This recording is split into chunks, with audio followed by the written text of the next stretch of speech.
Okay, I think we finally got a quorum, so I would ask the clerk to call roll, please.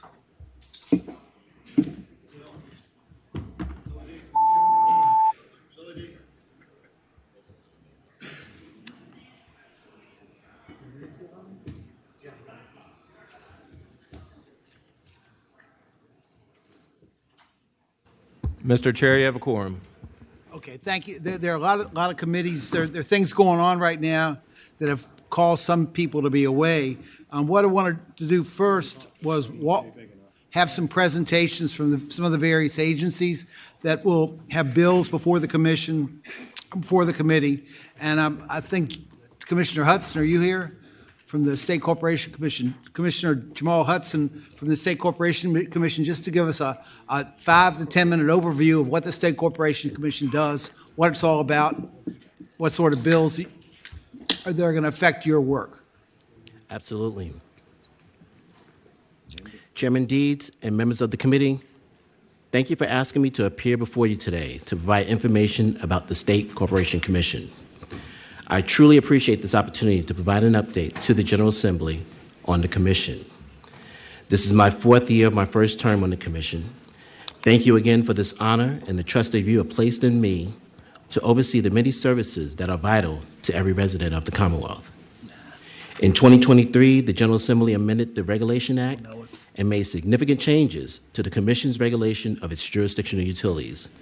Under the amended Regulation Act, the Commission continues to conduct cases on rates and utility earnings as directed by statute. The Commission is keenly aware of continuing economic pressures that impact all utility customers and takes seriously its responsibility to review rate recovery requests. In each case, the Commission evaluates the requests pursuant to the applicable laws, as well as the findings of fact supported by the evidence in the record. The Commission continues to implement the Virginia Clean Economy Act in a manner that faithfully applies the requirements, while best protecting consumers who expect and deserve reliable and affordable service. The statute also permits utilities to petition the Commission for relief from certain requirements if they believe it would threaten the reliability or security of electric service to customers. The Commission's regulatory authority is broader than a lot of people think about. Established in 1902, the Commission's authority includes not only the regulation of public utilities, but also broad authority over other businesses and economic interests in the Commonwealth, including insurance, state-chartered financial institutions, securities, retail franchising, and railroads. The Commission is also the state central filing office for corporations, limited partnerships, LLCs, and the Uniform Commercial Code. For easy reference, we provided a one-page overview of the Commission, which identifies 4 primary areas of responsibility: business entity governance, financial services, public utility companies, and public safety. For your convenience, we also provided telephone numbers for the contacts who are best equipped to help you. Our basic charge within all these areas is to listen to and balance differing views, apply applicable statutes, and make decisions in the overall public interest of the Commonwealth. The SEC's divisions, bureaus, and departments report to the commissioners. As commissioners, we collectively decide the many cases and regulatory matters that come before us. And in these cases, all interested parties are provided due process as required by statute, which often includes full evidentiary proceedings. And while I'm obviously prevented from discussing the specifics of any case, I can say at a very high level that the Commission continues to strive to implement our authority under the Code in a manner that implements the General Assembly's enacted statutes. Where given discretion, we strive to balance the interests before us, ever mindful that our decisions impact every individual, family, and business in the Commonwealth. Our employees do everything within their authority to assist and serve the public to the best of their ability. Where the Commission does not have direct authority on the matter, we explain why. Where appropriate, we refer members of the public with questions to the local, state, or federal entity that should be able to help. We also have toll-free access to all Commission divisions. The Commission's homepage provides a wealth of information, including the ability to file documentation, a complaint, or comment online. Our goal is to always strive to ensure that people can obtain needed information in a user-friendly and helpful way. I'd like to introduce our staff, many of whom are here today. They carry out the Commission's day-to-day responsibilities and help consumers, our regulated industries, and to you and your constituents. Our senior management is nationally recognized for its expertise, particularly by those with similar regulatory responsibilities. We're available to you during the session and after upon request to assist. Our Chief Administrative Officer is no stranger to this committee, Sam Nixon, who oversees our technology and administrative divisions to improve business process, increase productivity, and implement our many business objectives. The Commission Clerk is Bernard Logan. The two Deputy Clerks are Jennifer Cooper and Tom Edicola. The Commission's office serves as the Commonwealth's central filing office for all Virginia and foreign corporations, limited liability companies, general and limited partnerships, and business trusts that are authorized to transact business in Virginia. Moving to the financial services area, we turn to the Commissioner of Financial Institutions, Joe Face. Joe oversees Virginia's state-chartered banks and credit unions, as well as the non-depository institutions, including check cashers and money transmitters. As you may remember, back in March of 2023, Silicon Valley Bank in California and Signature Bank in New York failed, causing other banks to fail in their regions. Through Joe's great work, he was able to assure to all who inquired that those bank closures had unique risk factors not representative of the broader Virginia banking industry, and that the Virginia banking industry remains strong and well capitalized. You may also hear from Deputy Commissioners Susan Hancock and Dustin Fiziak. Doug Joyce is the Director of the Division of Securities and Retail Franchising. This division oversees investment advisors, their agents, and representatives. The division also registers securities and franchise products, trademarks, service marks, and more. Scott White is our Commissioner of Insurance. In recent years, Virginia began requiring health insurance companies to give public presentations on their annual health insurance filings in the individual and small group markets. These presentations include explanations of factors that impact rate changes. Examples include health of insured populations, changes in medical trends, and the impact of federal programs on their filings. While these insurance filings have always been the subject of the Bureau's actuarial review, these presentations before the Commission are important because they provide a very public and understandable view into why premiums are going up or down. Scott White is also currently serving as the Vice President of the National Association of Insurance Commissioners. The Bureau of Insurance will continue to promote and protect the interests of the persons covered and provide citizens with access to reliable insurance protections and ensure that the insurers are financially sound. Some of you, no doubt, have worked with Scott through the Health Insurance Reform Commission. Scott is a highly valued resource, providing access to the Bureau's information and expertise. Kevin Patchett is the Director of the Health Benefit Exchange Division. This new division within the Commission was formed under legislation passed in 2020. On November 1st of 2023, the Commission launched the Virginia Insurance Marketplace, which replaced healthcare.gov as the Commonwealth's official benefit exchange. The goal of the Virginia Insurance Marketplace is to increase access to affordable and reliable coverage for Virginians. We're very excited about how well the transition has gone. The HBE team went above and beyond to complete the transition. Many people don't realize what a heavy lift it is to transition to a state-based exchange. We're hearing very positive things about our relationships with navigators, carriers, and agents. Also, we're looking forward to further strengthening our relationships with all our exchange community stakeholders in the months and years to come. This session, you may also hear from Deputy Directors Holly Mortlock and Tony Janoski. Moving now to the regulation of public utility companies. David Essa is our Division Director for the Public Utility Regulation Division.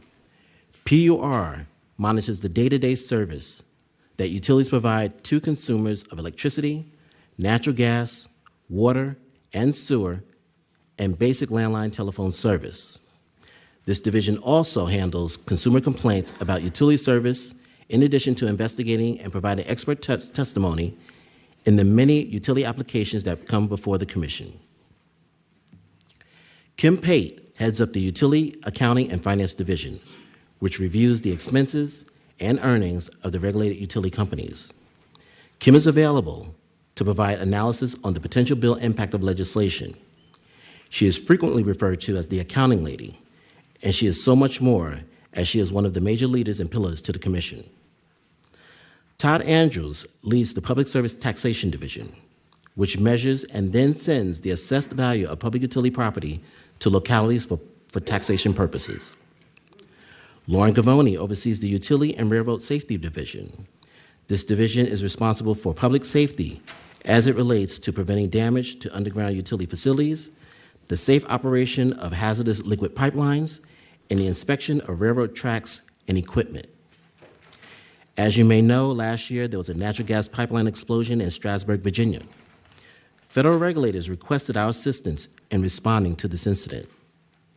Lauren's team played a critical role by deploying to the site so quickly and for gathering and relaying vital information. Finally, I want to mention our Deputy General Counsel, Arlen Balstead, who acts as a legislative liaison for our Office of General Counsel. Arlen frequently addresses this committee on matters that concern the regulation of utility companies. Prior to joining the Commission, Arlen staffed this committee as an attorney in the Division of Legislative Services. If you're not sure who to call at the SEC, Margaret Sachs, our Chief for Legislative Affairs, is the primary legislative contact, and Andy Farmer, our Director of Information Services, know the SEC like the back of their hand. Call them for quick service. They will connect you to the right expert within the SEC. Everyone mentioned and several others are included in the Commission phone list provided to you. If you'd like a more detailed briefing on any part of the Commission, just contact Margaret or Andy. They'll make it happen. And I am also available to you. We'll be happy to discuss any issue or concern affecting the Commission that is not under active case consideration. And you can always contact our Commission Counsel, John Dudley. We strive to meet your needs. Thank you. Thank you so much. I wanted the members of the Commission to know the breadth of your work. Are there any questions for Judge Hudson? Thank you so much. Thank you, Chairman. We're next going to have a presentation, and these are presentations of the various agencies that will have matters before this commission or before this committee. The Honorable Robert Rappaport from the Workers' Compensation Commission. Is Judge Rappaport here? Yes, sir. Okay. Thank you. As introduced, I am Robert Rappaport. I am Chairman of the Virginia Workers' Compensation Commission, who, along with my colleagues, Wesley Marshall and Farrell Newman, administer the Virginia Workers' Compensation Act. What we do is adjudicate the laws and provisions of the Virginia Workers' Compensation Act and the Virginia Neurological Injury Act. We do not pay benefits. We are responsible to oversee the payment of benefits by insurance companies, but the Commission itself does not make the payment of benefits. The Commission also does not set the rates for carriers. That is done separately. The benefits that we do administer are the indemnity benefits, the lost wage benefits, as well as medical benefits to injured claimants. We have several policies and procedures in place in order to try to help streamline the system. First, we have what's called the ADR, Alternative Dispute Resolution. And through the Alternative Dispute Resolution, parties can either have an issue mediation or they can have a full and final mediation. Last year, in 2023, we had 3,210 issue mediations with an 81% success rate. We had 4,894, I'm sorry, that's total mediations. We had full and final mediations of 1,157 with a 91% success rate, which I think everyone would agree is a pretty good rate for getting cases resolved full and finally. That totaled in aggregate settlements $282,975,643. Our ADA program has shared its training with numerous states, including New York, Pennsylvania, Tennessee, and Texas. I'm fond of saying that our ADA program is the envy of the free world. We also have a PMT program. It's the Petition for Medical Treatment. Under this program, we saw the problem where if an injured claimant needed medical care, if he needed to get an MRI or physical therapy, the doctor would order it and it would sort of languish. Even if they had an open award, the doctors would not proceed without authorization, and things would get tied up in insurance company adjusters' desks. In order to fix that, we created this program, the Petition for Medical Treatment, and we had in that program last year over 600 cases. Of that, 59% ended up with the medical treatment being authorized within 7 days, as opposed to months is what it used to take. If they are not authorized, the other 41% that was not authorized goes immediately to the hearing docket. You don't have to wait for a prolonged period of time to get on the docket. It goes right to the docket. We have an ombuds program, and the ombuds office in 2023 handled 9,614 contacts. That was 2 individuals handling 9,614 programs, from everything from subrogation to average weekly wage to mileage reimbursement to how hearings proceed, the collection and distribution of medical records. Lastly, we have the medical fee schedule, which was instituted by the legislature in 2017. It went online in 2018. We just issued new rules and ground rules for that. Through the medical fee schedule, they have been able to reduce the number of cases that actually have to go to hearing because it goes to the schedule comes out with a number, the number is what's paid. Anyone who wants to contest that can go to hearing, but that has been a very, very small number. When cases have to go to litigation, it comes before one of our 24 deputy commissioners in 6 regional offices. We had last year 13,698 cases docketed for hearing. That sounds like a large number, it is, but when you consider there was 124,941 accidents and 28,000 cases referred to the docket, you can see exactly how well our preemptory programs are working to limit the number of cases that actually have to go to full litigation. Of those cases, we actually heard, they went to hearing 4,453 cases.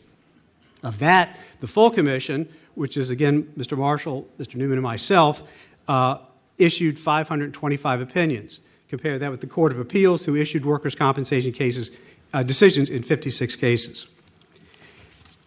We are very proud to state that we have been selected as one of the best places to work 3 years in a row, 2021, 2022, and 23. USA Top Workplace in 2022, 2023, and again this year for 2024. Amongst government entities, the Virginia Workers' Compensation Commission is in the 97th percentile. We're extremely proud of our record, not only in administering the Act, but in the way that we actually operate the Commission for retention of individuals, and we have many, many people who have been with the Commission well into the 25, 30 years. Lastly, last year we put on an educational conference. We had 600 attendees from folks across the country, including other workers' compensation commissions, to come to see how we do what we do and to try to learn from us, and we certainly have learned from them over the years. I very much appreciate the time. If there are any questions whatsoever, I'd be happy to try to address them. Thank you so much, Commissioner Rappaport. Are there questions of Commissioner Rappaport? Mr. Chairman, I had one question. Senator Servell. You mentioned the opinion rate and the Court of Appeals rate.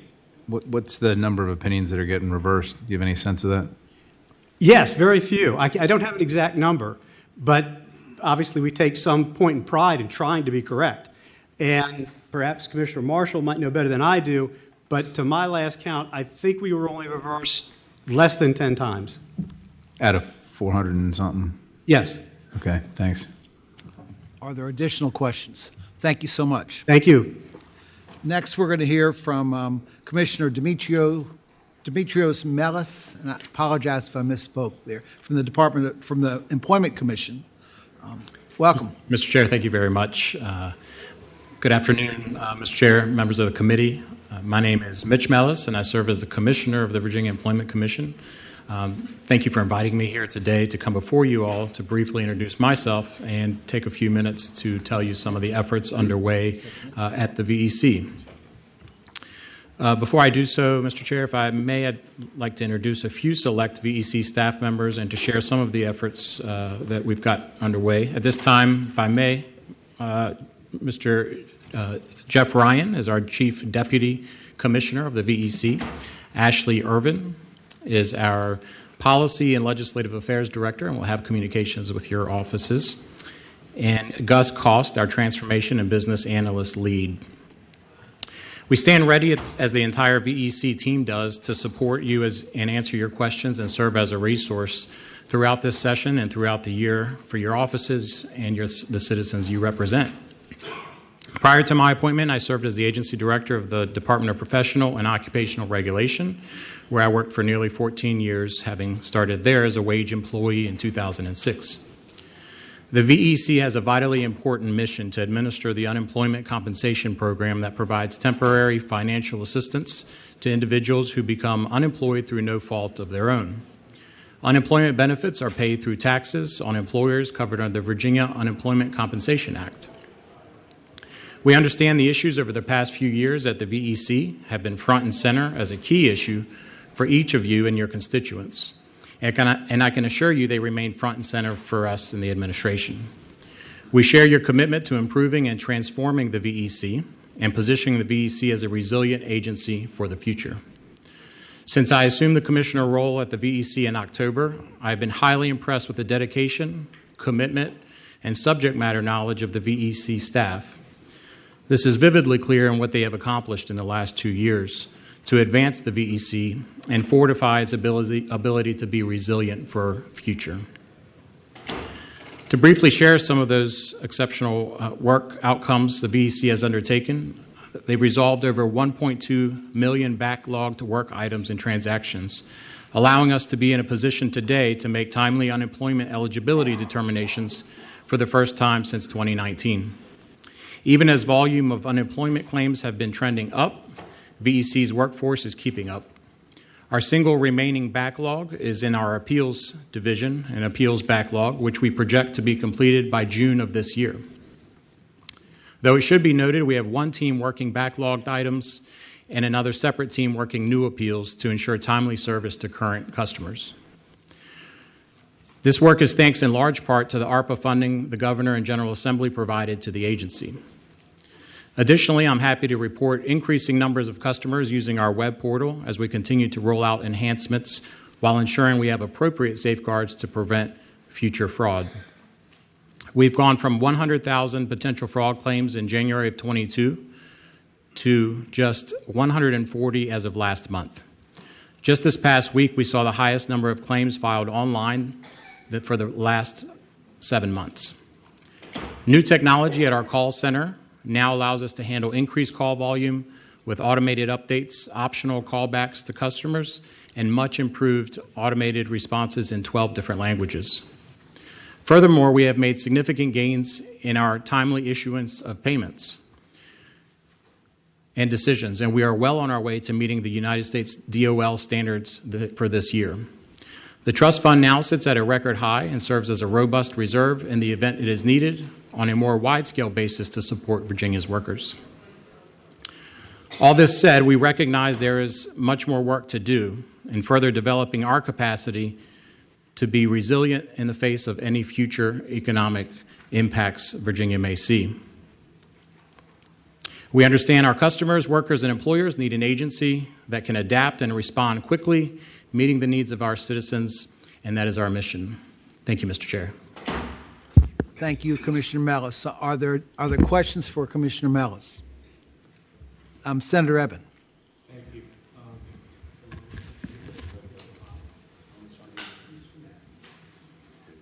Thank you. Commissioner, thanks for being here. I just wanted to follow up on my letter of December 22nd that there were several required reports to the General Assembly that the VEC is required to submit under Code Section 60.2-528.1. And I know that the deadline was missed in 2021, and it was due again on July 1st, 2023. And another report that's missing is the annual report on implementing and enforcing Code Section 60.2-612.1. that was due on December 1st of 2023. I appreciate your office's acknowledgement that the reports are due, but I was just wondering if we can expect those reports at a certain time. Yes, so they are currently under review, and I certainly acknowledge we're late on those. We hope by the end of this week to be able to have them published. Thank you. Thank you, Mr. Chairman. Okay. Are there additional questions for Commissioner Mellis? Thank you so much. Thank you very much. Okay, next we're going to hear from Commissioner Gary Pan of the Department of Labor and Industry. Welcome. Thank you. Good afternoon, Chairman Deeds, committee members. Thank you for having us here today. My name is Gary Pan, and I'm the Commissioner for the Department of Labor and Industry, Secretariat under Labor. I see a lot of familiar faces here and some new ones, and I look forward to seeing and meeting with you in person during session further. I came to this position 2 years ago with 35 years of experience running a business, and it has to do with IT, business process engineering, and modernization. My longest-term client was the U.S. Department of Labor, so it's befitting that I should be here. I'm thrilled to be able to leverage my experience there, as well as my business experience, to help push our agency forward. I have before you a one-pager document on DOLE, as well as a PowerPoint, so you can follow along with my remarks here today. To kick off, things at DOLE, that Department of Labor and Industry is comprised of three principal areas that is our programs under Virginia Occupational Safety and Health, Labor and Employment Law, and our Boiler and Pressure Vessel Safety Division. If you turn to page 2, DOLE's mission is to make Virginia a better place in which to live, work, and conduct business. We achieve this mission through outreach, education, training, and compliance. The agency aims to move our mission further by strengthening our engagement with external stakeholders, improving processes, systems, and technology, energizing and developing talent within the agency, and continuing to provide best-in-class service to employers and workers in the Commonwealth. When I got here 2 years ago, I found that we had really dedicated, loyal staff that deeply cared about our mission. Some of the challenges, however, were that we had some siloing, and we had a morale challenge. So we took a really close look at that situation and started to track towards restructuring. The objective of that restructuring was to maximize efficiency and increase our ability to respond to external stakeholders, which we believe is paramount. At DOLE, at that time, we performed a compensation and class study which found that our compensation and salary for staff was woefully below the market median and contributed to the morale situation. So as a result, we were able to change those salaries and impact 2/3 of our staff by bringing them up to market standards. Along the way, we also took great steps to make sure that we attracted quality, top-notch talent to our agency and increased our staffing level. We currently have 156 employees of the 179 allocated for our agency. That is a movement from 64% to 87%. And that is the impact of the class and comp study and the restructuring. Since we implemented the restructuring in class and comp initiative 6 months ago, we've made great strides in regards to improving our programs and the quality of our services. DOLE took major steps for modernization as well. We now accept major credit cards in our boiler and pressure vessel payments, and we modernized our financial systems, and we digitized much of the backlog of paper that was associated with our boiler and pressure vessel permits. So we were able to take 450,000 pieces of paper that were affiliated with those permits that would represent the size of a football field and reduce it down to digits. So that was the start of our effort to move the agency-wide towards paper reduction as well as digitization. On the third slide, I'd like to talk a little bit about our program specifically. Virginia operates an occupational safety and health program through a state plan agreement with the U.S. Department of Labor's OSHA. This is VOSH. It has two distinct components, our cooperative programs and our compliance programs. So I'd like to start off by talking a little bit about our cooperative programs. Cooperative programs allow businesses, labor groups, and other organizations to work with the agency to help prevent fatalities, injuries, and illnesses in the workplace. Within cooperative programs, consultation services helps small business in particular better understand and voluntarily comply with the VOSH regulations and standards at no cost to them. In 2023, DOLE's consultation staff conducted 276 on-site visits and facilitated 238 outreach activities.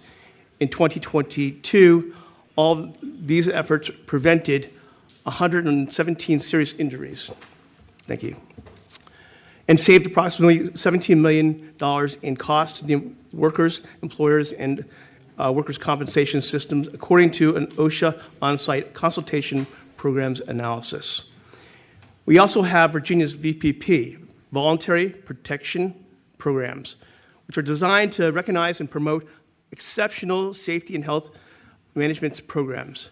We had 69 participants over 5 different program areas in 2023, a 25% increase since 2021. Our Virginia Challenge and STAR programs are based on the collaboration between management, labor, and the agency to establish cooperative programs at workplaces that have implemented exceptional, comprehensive safety and health management practices.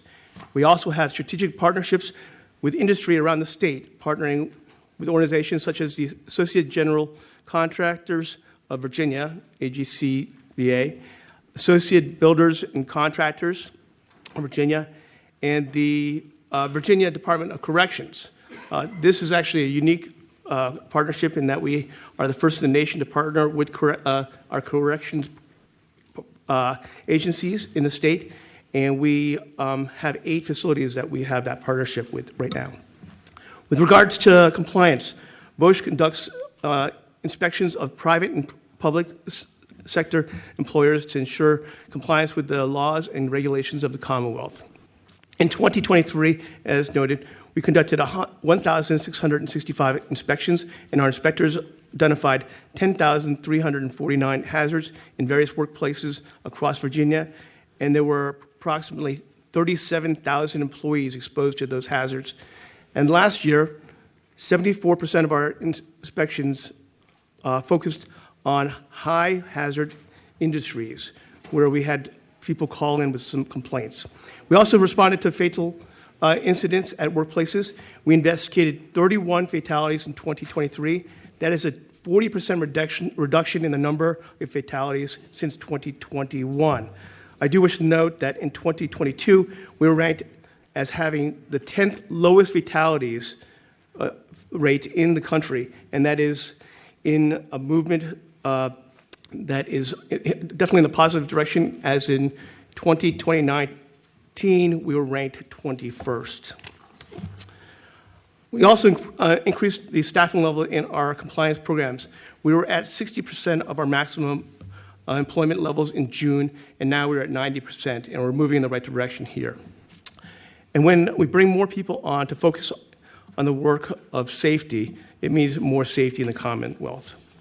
Next up, I'd like to talk about our Labor and Employment Law Division. We integrate labor law requirements into stakeholder best practices while defining and facilitating compliance across the Commonwealth. The division has 4 work units: payment of wage, anti-retaliation, child labor, and prevailing wage. In 2023, the division completed 931 payment of wage investigations, a 58% increase since 2021, and collected over $500,000 in unpaid wages for citizens. The division also conducted over 1,000 child labor inspections and collected over $200,000 in civil penalties. There was an increase in child labor inspections between 2022 and 23, and this was primarily attributed to the division's ability to fill 100% of our position vacancies in 2023. Also, we processed over 25,000 youth employment permits.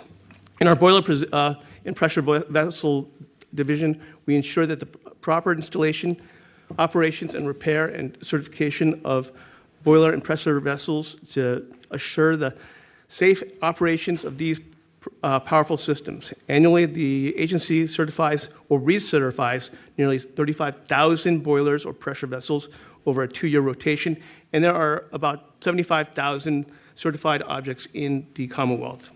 The agency works closely with partners in the industry, such as insurance companies and other inspectors, to inspect and identify any unsafe conditions. Of note, we have 61 commercial licensed inspectors in Virginia right now, and we held this past year our first ever statewide inspectors meeting for the agency. Also of note is our chief boiler inspector, Kimberly Atkins, is the only female member in the U.S. or Canada serving on the National Board of Boiler Inspectors.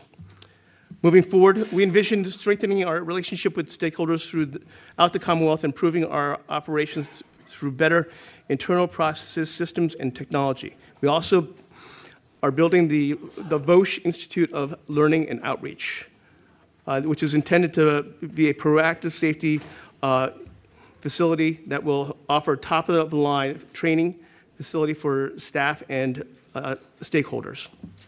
We're also focused on transforming our agency to improve our interactions with other stakeholders in the Commonwealth. This will be done through streamlining structure and decision-making, modernizing processes and training, and attracting and retaining top talent. Through our collective daily work, we touch the lives of countless fellow Virginians, numerous stakeholders throughout the Commonwealth. In my role as Commissioner of Dole, I want to ensure that we remain focused on enhancing our technical and regulatory programs, that we implement business and administrative processes that fully support those programs, and that we are fully prepared to address external issues and capitalize on opportunities. At this time, I'd like to introduce some of the key players that work with me over at Department of Labor and Industry.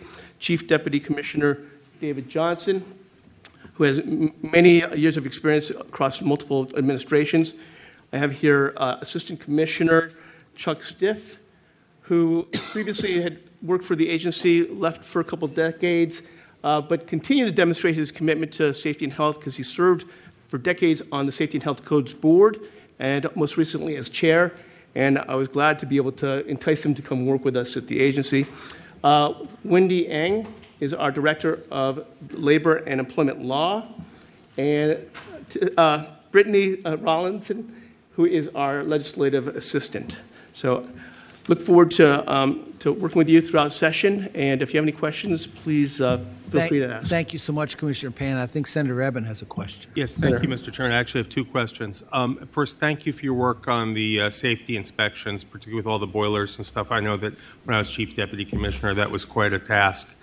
But I did want to ask you about wage theft. Knowing that even this building, when it was built, we had 2 subcontractors who pled guilty to multiple counts of wage theft. And I was wondering if it's that prevalent that it could happen on this building, how is Dole strategically enforcing our wage and hour laws? Considering if it could happen here, I could assume it would happen else on many other projects. Thank you, Senator Evans. We actually are working very closely with that situation. That's part of our desire to make sure that we are fully staffed in that area. Wendy, I'm not sure if you would care to respond to any of this as a director. We do have a strategic plan for enforcement, and we investigate all complaints that are sent to us. And we are working with other partners across the state and federal governments to try and put a stop to wage theft. Thank you, Mr. Chairman. If I could follow up with one other question. Senator Eben. Commissioner, I know that staffing can be a challenge. I was just wondering in general, is your agency, particularly in the area of safety inspections, the state had cut safety inspectors fairly consistently over a many-year period at Dole. Is your staffing level now adequate, or does the new budget propose any additional staffing, or is it just maintained at a flat level? We have not asked for additional funding in that area. However, we are currently focused on the quality and making sure that we are at the minimum benchmark at least to be able to enforce and support safety in the Commonwealth. Thank you. Okay, thank you so much, Commissioner Pan. Thank you. Thank you. Director Glenn Davis of the Department of Energy. It's good to see you, Glenn. Yes, sir. You too. It's a little different being over here. Mr. Chairman, I appreciate the time. We have a 15-page slide deck in front of you, so I guess we'll just jump right in and get rolling. First thing we wanted to do is just a little bit of an overview of the history. The Department of Energy was created in 1985 as the Department of Mines, Minerals, and Energies. It stayed that way until 2021 when it became the Department of Energy. We've got 188 employees in our Richmond office, our Big Stone Gap office in Southwest Virginia, and out in Charlottesville. We employ about 188 people today, and obviously most recently the governor rolled out in October of 2022 his all-of-the-above, all-American energy plan. We are a completely data-driven agency at this point, and I'd like to introduce a couple of my team members that you may be talking with over at my agency. First, Larry Karki is Manager of Policy and Planning. Carrie Hearn is our Director of Affordability and Competitiveness. Ryan Welsh is our Energy and Systems Analyst. And Rabita Beni is our new energy analyst. And these people are a lot smarter than I, so when you get them, they'll be able to answer all the questions you have. Over at page 2, you'll see the 8 programs that in the areas that we have. We oversee a diverse set of interests, everything from mineral resources. Worker safety is obviously a priority, as well as protecting the environment. We have a segment that is home to the offshore wind program, and we provide assistance to the offshore wind industry's expansion. A lot of our work is also done under the State Energy Office, which is the preeminent office that gathers data on energy grids, supports energy programs as far as resource deployment and energy efficiency. Slide 3 wants to highlight what we call the AMLR program, or Abandoned Mine and Economic Revitalization Program. It has been in place since 2017, and it encourages economic development on sites that were mined for coal prior to 1977. It's been a huge success in driving that type of economic development and increasing the tax base to coal-filled counties across the Commonwealth, specifically out in Southwest. The picture you see on that slide is a clean energy development in Wise County. That's a solar installation that produces 3 megawatts of energy for the adjacent data center. And we've had about 40 different parcels that have received funding under this program. Slide 4 may be of interest. You'll see about $1 billion in grants that this agency is going after as of this time. It's been probably the largest expansion of any administration. To put it in perspective, over the last 5 years, this agency has managed about $75 million in federal grants. Over the next 5 years, we will manage over $1 billion in federal grant monies. Specifically in there, you'll see $250 million alone for the Solar for All program that will allow Virginia to fast-track residential rooftop and community solar. The governor has a compete to win agenda and has tasked us to win more than our fair share, and I think our agency is doing a very good job of that. On page 5 is the nuclear moonshot that the governor rolled out in 2022. As I mentioned, the governor rolled out an all-of-the-above energy plan, and he announced his moonshot of developing a small modular reactor within the next 10 years in the Commonwealth of Virginia. Our team is analyzing the data and the modeling necessary to bring that forward, but more importantly, we're just not focused on bringing nuclear clean energy to the Commonwealth. We're focused on also bringing the supply chain manufacturing jobs as well, and that's been a tremendous focus. Page 6 is interesting. What you'll find is that this is a bipartisan movement for nuclear in the Commonwealth of Virginia. Here you'll see a number of the Biden administration's comments that have come out around nuclear. The Biden administration has allocated billions of dollars towards helping states develop the nuclear industry. And the Virginia now, after the CEUR meeting that Senator Silverville chaired and challenged us, we are in constant communication with the U.S. DOE and the Loan Program Office to develop pathways to collaboratively grow the nuclear industry in the Commonwealth. Page 7 is kind of where Virginia Energy has been since 2020, and a lot of this is around PJM. The energy landscape has changed dramatically, and this is probably the most important slide you're going to see, and I want to kind of highlight this for a second. If you look at the light blue line, that is where in 2020, when the Virginia Clean Economy Act was passed, that was the forecasted growth in power demand. A very reasonable, very steady, 1% to 2% annual year-over-year growth. Where we are today is that dark blue line, the one that looks like a hockey stick. That is an estimated 5.6 annual year-over-year growth. This has created a lot of challenge for the Department of Energy as we're looking at different ways in the Commonwealth to try to make sure that we continue to bring reliable and affordable energy to all the residents across the Commonwealth. And that's something that we look forward to working with members of this committee on as we look at past legislation and future legislation to make sure we stay on a responsible track. On page 8, talks about PJM. Virginia is part of a 13-state plus the Washington, D.C. regional organization that helps oversee and identify the most affordable and reliable improvements to the energy grid. This map shows the territory, and what's interesting is the choices made by our PJM partners across this region have an impact on the affordability and reliability of power in the Commonwealth. In essence, Virginia truly doesn't control her own destiny, and it's very important to watch what other states to our north do, because as they go potentially on a more or less reliable path, it could put us in jeopardy as well. Slide 9 talks a little bit about the growth rate of electricity and how PJM is focused right now to keep up with demand. A lot of coal and natural gas plants across PJM are being retired at a rapid pace, and we're not replacing them as quickly as we need to be with alternative sources of energy. A lot of the sources that we're replacing them with are also intermittent sources, meaning that we cannot turn them on and off when we might need to do so. And it takes several more megawatts of those sources, the intermediate sources, to match 1 megawatt of our thermal generators. Slide 10 gets into the PJM queue, and this is one where you're going to hear a lot of data thrown out, but really what is important is what washes out in the end.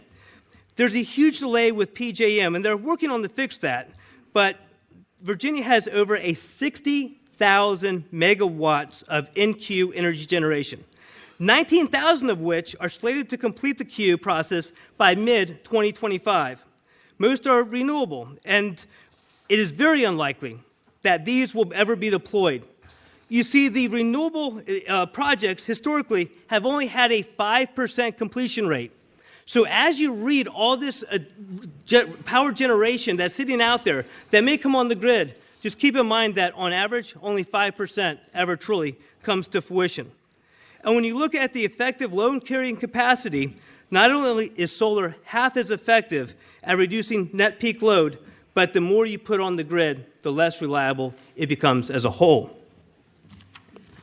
If you go over to slide 11, it talks about the levelized cost of energy, which gets a little bit more into this. Solar is a very important energy resource at this time. It costs less and certainly helps demand when the sun is shining.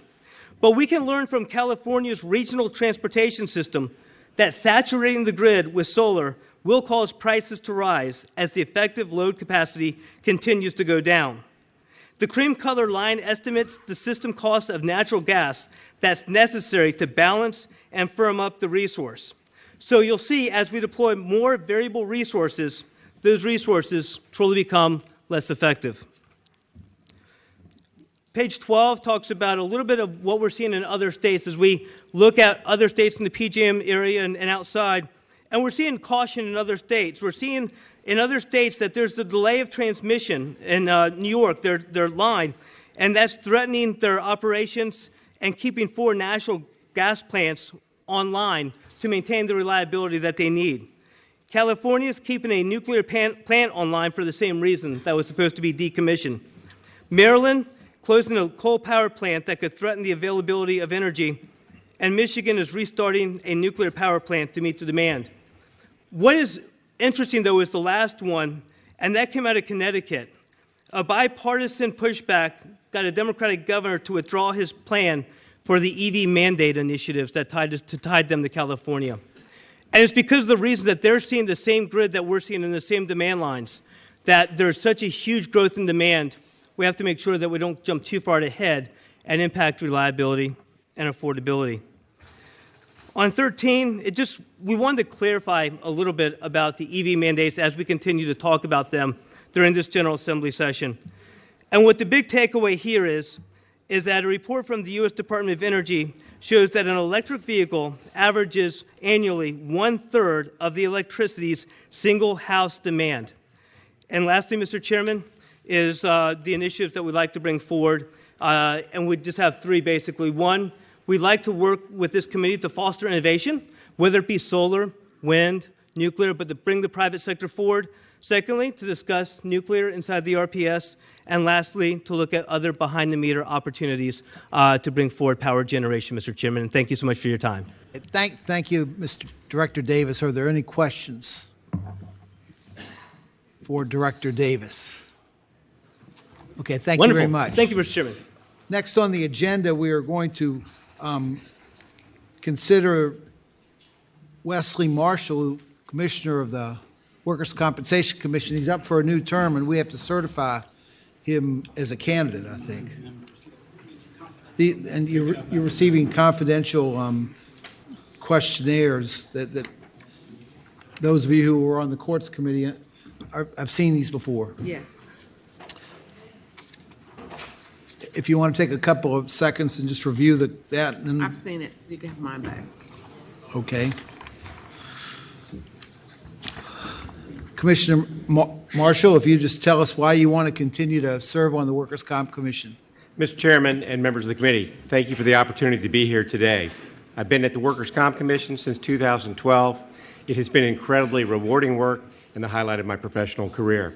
In 2012, I came to the commission. We had some challenges. We had a significant and rising case backlog that we had to deal with. And we had some culture challenges as well. And my colleagues and I set out to create a culture of excellence. Everybody needs a hashtag. At VWC, our hashtag is #WeWorkAsOne. And Chairman Dees, we do work as one. Workers' Comp is working in Virginia. Commissioner Rappaport gave you a highlight about some of our success stories. I'll just point out one. Our Alternative Dispute Resolution Program has been internationally recognized as a leader in a good solution for workers' compensation problem solving. In 2012, we had about 200 ADR, or Alternative Dispute Resolution, events in Virginia. Last year, we had over 5,000. And for our full and final settlements on our cases, our resolution rates every month exceed 90%. That's time on our dockets where cases are not tying us up for months or years. And it really has been a success story. It's been something that we built in-house by ourselves, and it really has made a huge difference. Our mission is to lead the nation as the most effective and innovative state agency. It's a pretty tall order, but if you went around the country and asked people who are the leaders in administering workers' comp systems, Virginia would be on the top of most of our colleagues' lists. As a lawyer, you try your case and you want to win one case at one time and for one client, and then you try the next case and want to win the next case for the next client. And in this job, we get to study the law, interpret and apply the law as you all have drafted it, and to come up with solutions that we think best serve our citizens. And it's an awesome responsibility. It's an incredible opportunity, and I can't thank you all enough for the opportunity to be here and do this job. Thank you so much, Commissioner Marshall. There, and on the commission, there's a employer's member and a workers member. You are the workers member, is that right? Yes, sir. I spent most of my career representing injured people. Okay, and you're not just reducing the caseload, thereby reducing the docket. You're getting injured workers compensation quicker too. Faster. Yeah. So when we stood up that ADR program, our goal, we set a goal. We said we're going to build this program and we're going to set a goal starting in 2014-16. And we wanted to reduce our time from when a claim was filed until a decision was issued by 30%. And once we built the program, stood it up, got it rolling, and I think it was 2018 that we looked at it, and we had reduced that timeline not quite by 30%, but by 28%. Still a significant improvement in getting people the benefits that they need and getting everybody finality and closure. Okay, thank you, sir. Are there questions for Commissioner Marshall? Okay, the committee will now take certification of Commissioner Marshall. This is going to be a voice vote, and I will entertain a motion to certify Mr. Marshall as qualified to be elected to the Workers' Compensation Commission. Okay? A motion and a second. Is there any discussion? All in favor, say aye. Aye. Opposed? Okay, Mr. Marshall, congratulations. Thank you, Mr. Chairman. Now we're going to take up 3 bills, and I apologize. Know that the bulk of you were here for those bills. The first one we're going to take up is Senator Rouse's 212. Now, this is a bill that if the motion is to report, it's going to need to be referred to the General Laws Committee before it goes to the Finance Committee. Because they've asked for it. I'm with you. No, I agree with them. Let's do it here. Yeah, let's do it. Let's do it. They've asked for it. So when I was with the government chair, could I?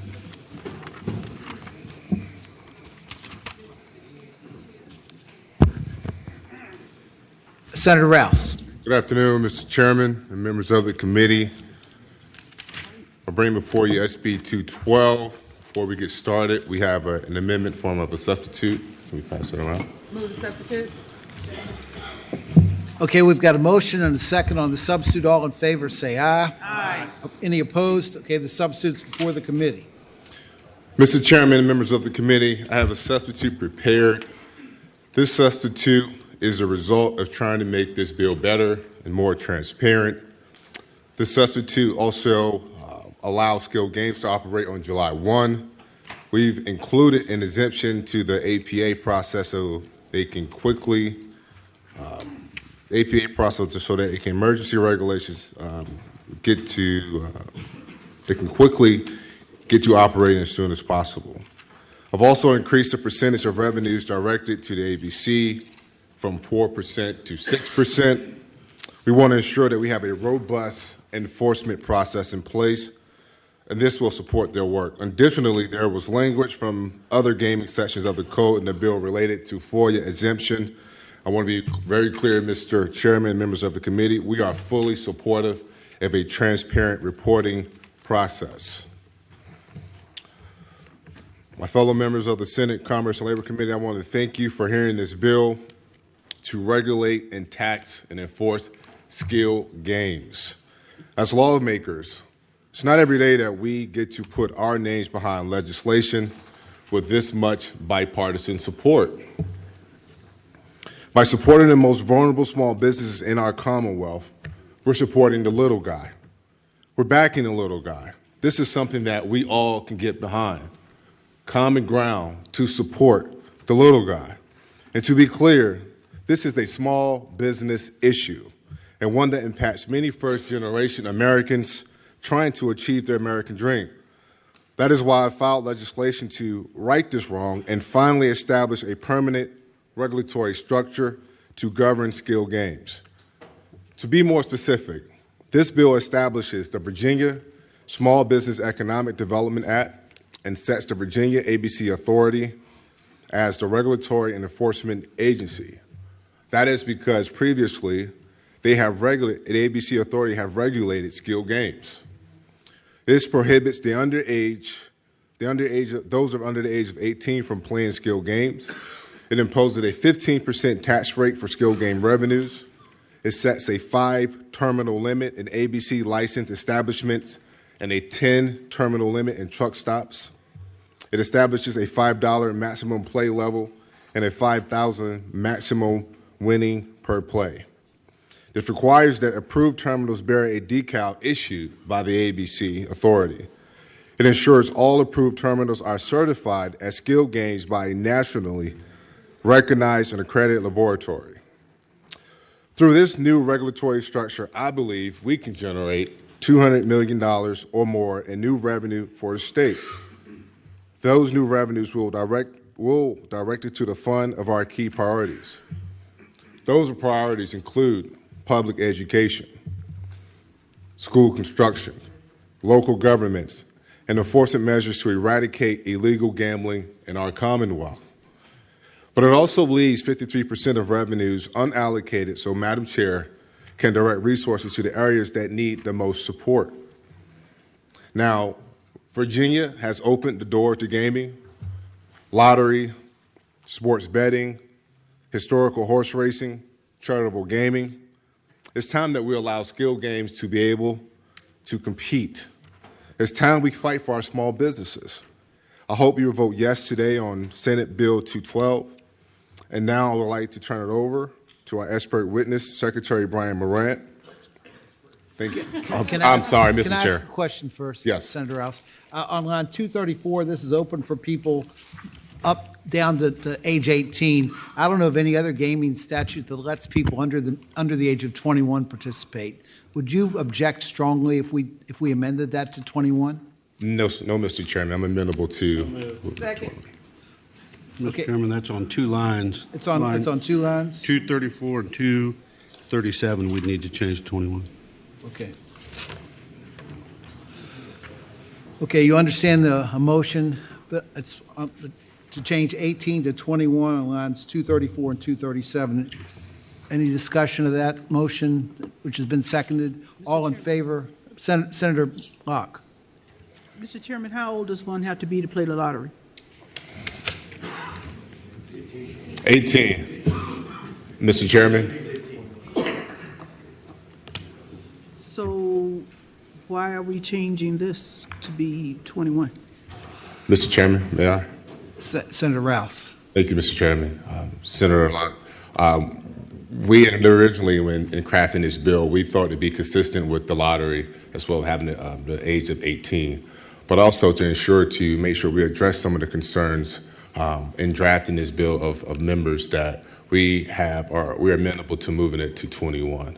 And so I think we'll be able to find a compromise on that angle, and we are certainly amenable to that. Senator Lucas has a question. If you Yes, sir, Mr. Chairman. I agree with what Senator Locke has said, but I agree to the 21 age limit because that's what the patron of the bill had requested. And I think the three of us who are patrons, Senator French. Senator French is here, I believe. Senator Rouse and myself, we are the co-patrons of the bill. We prefer that it would be at 18, but we thought that by agreeing to the 21 age limit, that we would get some of these other folks to go on and vote like they're supposed to vote and say yes.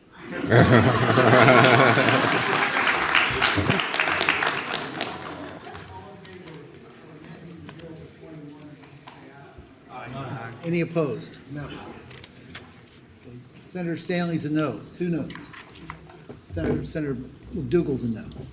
Okay. I have expert witness. I'd like to come and speak to the bill, Mr. Chairman, if that's okay.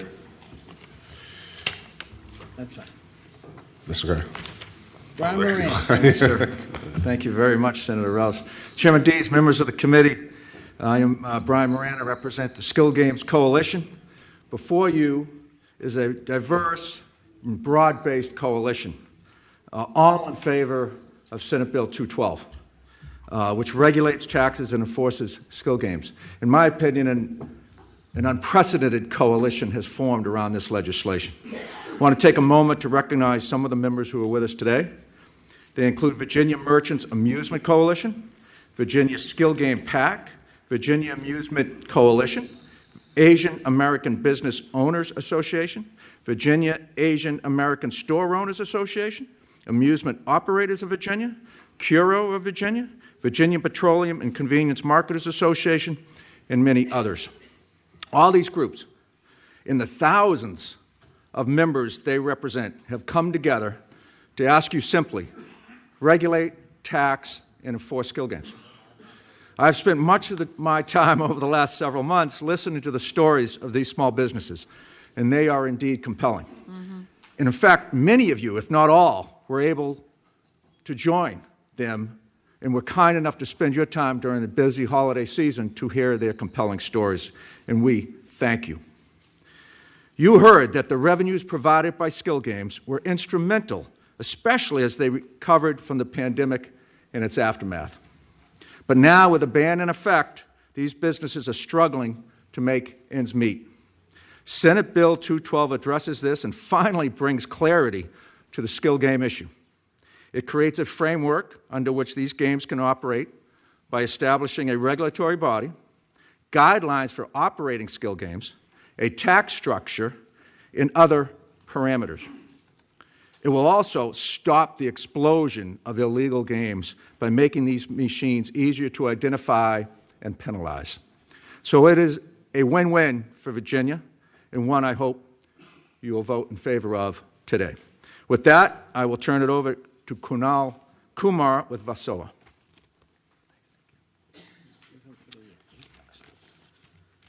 Thank you. I think Secretary. Senator McPike had a question for Secretary Moran, who tried to slip away before he could be questioned, which ought to raise your suspicions a little bit. Happy to respond to Senator McPike. Thank you, Mr. Someone Chairman. who was kind enough to join us on not one but several occasions, so thank you. Yes, much appreciated, and appreciate everyone turning out today. A couple questions. A part of that dialogue with the community over those meetings was about actually, Mr. Chairman, a way to protect the actual small businesses. A lot of times we see new industries come in, and then there's unintended consequences. And I've always been consistent with my constituents and my small businesses and store owners to say I'm going to fight to make sure that there are protections within legislation as we create new industries. Can you point to where those are in this bill? Well, there are several with respect to the small businesses and who are actually here today supporting this legislation. ABC will be a regulatory authority. They regulated these games for 12 months during the 2020 reprieve from the ban to generate $137 million in COVID relief. So ABC has the ability, they have the history, and through regulations, we expect them to make sure that these games are implemented in a fashion that protects all those who are concerned in the industry. Follow, Mr. Chairman. Thank you, Mr. Chairman. So, as any, part of this I heard is really about transparency and frankly to the Commonwealth to make sure that we're collecting the taxes, but also that the small businesses get the money that they're supposed to get. How do we handle the transparency? Is it a trust? How do we know that each machine is paying out to the small businesses what they're supposed to get under this regime? Is there a way to connect to ABC, to something to say, yes, we've got all the tax dollars we're supposed to get? Is there anything in then here that provides that transparency to the small businesses and store owners today that I can say to them, they're getting 100% of what they should get, and the Commonwealth is as well? Yeah, no, Mr. Chairman, Senator McPike, we appreciate that concern, and we certainly share that concern to make sure all of the various entities, as you can see there, that are involved. You can see the definition: distributor, operator, the establishment, many of whom are here today. And fortunately, we have the history that these games were, in fact, regulated, generated revenue, and were enforced during that 12-month period. So we anticipate ABC taking that similar approach. Now, there is a slight difference because in 2020 we had $1,200 per machine, which was, frankly, at the time, it was simple, it's straightforward. But what we've found from many of our small and particularly micro businesses, the $1,200 was just too much. And that's why we have gone to a 15% rate on the revenue. Final question, Mr. Chairman. Senator McPike. Thank you, Mr. Chairman. And so what is the anticipated revenue at the 15% tax rate that you projected? That's a great question, Mr. Chairman. It really will depend on how many games you will allow. That's also not addressed specifically in this bill. We didn't want to put a cap on it. What we did address is how many games could be permitted in an establishment. So we capped it at no more than 5, no more than 10 in a truck stop. So we anticipate about $200 million, but really that'll depend on how many games are ultimately allowed. They have to be ABC licensed establishments, so there'll be that cap on it. But the games themselves, we'll just see how much money will need to be generated. But that is how the tax rate would work. Mr. Chairman, one final question. Senator McPike with another final question. Thank you, Mr. Chairman and members of the committee. One of the difficulties is those on general laws has dealt with this for a very long time, is to try to get, and we've been struggling with charitable gaming and many other moving parts of the landscape, is really driven at trying to get fairness and transparency across. And one of the provisions that I heard in some of our community meetings was some of the early contracts with skill folks were almost endless, and they couldn't recompete. Is there any clause in this bill that says there's a time limitation on these contracts for these vendors in case they're unhappy with someone not servicing the machine, they're losing out on money. What recourse? Is there anything in this bill that caps the length of a contract? Well, Mr. Chairman, Senator Pike, thank you for the question. I mean, it's something we have talked to the establishments about who are about to speak to that. And frankly, that kind of contractual intervention by the legislature at this point is not requested, that they're going to be able to achieve contracts as they did in 2020 that will give them a fair return. Thank you, Mr. Chairman. Before he goes. Yep, Mr. Chairman, question, Mr. Former Secretary. Before he got to his 3 or 4 final questions, I think the first question Senator McPike asked was, how do we track every dollar that goes into every machine? Will there be is it going to be electronically printed out? Will it electronically go to the ABC? How do we track every dollar that goes into every machine to know that we are getting our full tax amount, and also to control the payouts and know what they're keeping and paying out? Yeah, Mr. Chairman, Senator Peake, yes, that is absolutely intended by this legislation. Every month, the distributor will be required to give information with respect to how much was wagered and how many payouts were. Mr. Chair. And I'm looking for the that's the question. How do we know they're telling us the truth? Is it built into the machine that there will be an electronic printout of every dollar that goes in? Is there? Is it in the bill? Mr. Chairman, is it in this bill? Mr. Chairman, I'll just say, based on my litigation where we were able to obtain a 23-month injunction, we also had a trial that went on a full day in Greensville County Circuit Court. Those measures were discussed, and there is a device in which all of that is accurately kept, money in, money out. It's a part of the deal not only with the producer of the game, but the operator of the game and the store itself to determine what collections are there in the store, and then also what is taxed. So that is absolutely, without fail, not rigged, totally within the system in which it operates. Senator Obenshain. Thank you, Senator Stale. Just follow-up question, is that in the bill? Mr. Chairman, Senator Obenshain, if I could defer to Frank Fina, who's been writing. I think the enactment clauses, second, third, and fourth enactment clauses give the ABC the ability to implement regulations to implement the bill. That's correct. And so I think that's probably as close as you're going to get. So it's not in the bill? Well,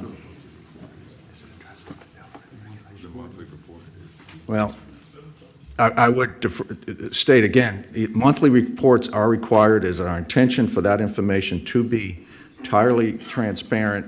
And if you don't find it in the bill, I think the chairman is absolutely correct that this is something that the ABC will be. But I think the monthly reports are in the bill, and that's the intention of the monthly reporting. Mr. Chairman. Senator Obenshain. Yeah, just a couple of questions. I think the point that Senator Peake makes is that there are some people who are sufficiently uncomfortable that they would perhaps have some reassurance if it was actually part of the legislation. But my question, really, next question is, whether it's drugs or gambling, my concern is not so much somebody who's 30 years old trying their hand at these machines, but adolescents and minors. And I would ask, what is the enforcement mechanism that is in the bill to enforce the age limit? Thank you, Mr. Chairman. Senator Obenshain, in fact, you're going to hear from these stores who actually enforce age requirements on any number of products, including a beer that is sold at their stores, cigarettes, and other vaping products and other products that are sold in the store. So ABC and these establishments have that very same obligation that would arise if the skill games legislation is approved. And they will, and so that same enforcement, and working with these men and women in the stores, the last thing they want is to lose their ABC license. They will do everything to preserve and maintain that license. So they do the same enforcement on all these other products. and they will do the same enforcement that for the skill games. Follow up, Mr. Chairman. Senator Obenshain. So with beer, they've got to get by the cashier to get out the door. As I understand it, in order to play these games, nobody's by the game preventing children from playing them, are they? And I guess follow-up, I'd roll into that. Are you suggesting that somebody can lose their ABC license for violation of these provisions, statutory provisions dealing with the games? Ultimately, if that's, yeah, and we don't have, and Mr. Chairman, if I might address the age as well, there is some, in addition to being able to view an individual at the game and telling them that they can't play, to redeem any of the value in these games, you have to show an ID. So there is that enforcement mechanism as well to verify the age so that they can't redeem any winnings. Thank you, Mr. Chairman. I think, Mr. Chairman, it's not necessarily a question for Secretary Moran, but I think we should probably get Mr. Daniels from ABC, who has been able to run them for a year and a half under his direction and probably has some pretty good insight about some of Senator Obenshain's questions. Thank you, Senator. As we say, we have run this legislation by ABC, and they've been, made some of the adjustments in it. John Daniel. The man, the myth, the legend. John Daniel. I was going to say the same to you, Mr. Chair, but you beat me to it. Thank you. It's nice to be here with you and other members of the committee. How can I help? How would the age requirement? How would that be enforced? How would ABC handle this?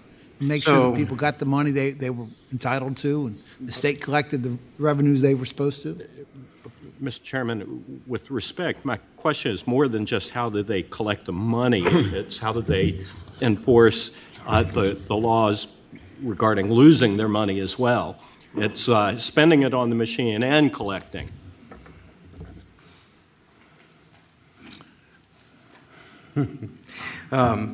So first and foremost, I need to say we don't have a position on this legislation, but I do want to be as responsive to y'all's concerns so that you can develop sound policy if the will of the legislature and the executive branch to initiate this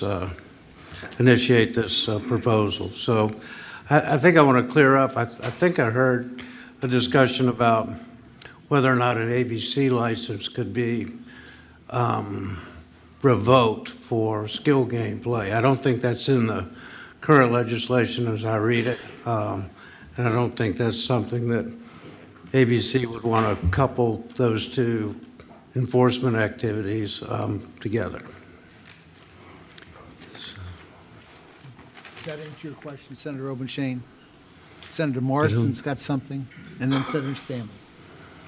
Thank you, Mr. Chairman. I don't know the best person to answer this question. I have always, Mr. Chairman, been supportive of the realities of the new world in terms of historic horse racing, the lottery, sports betting, casinos.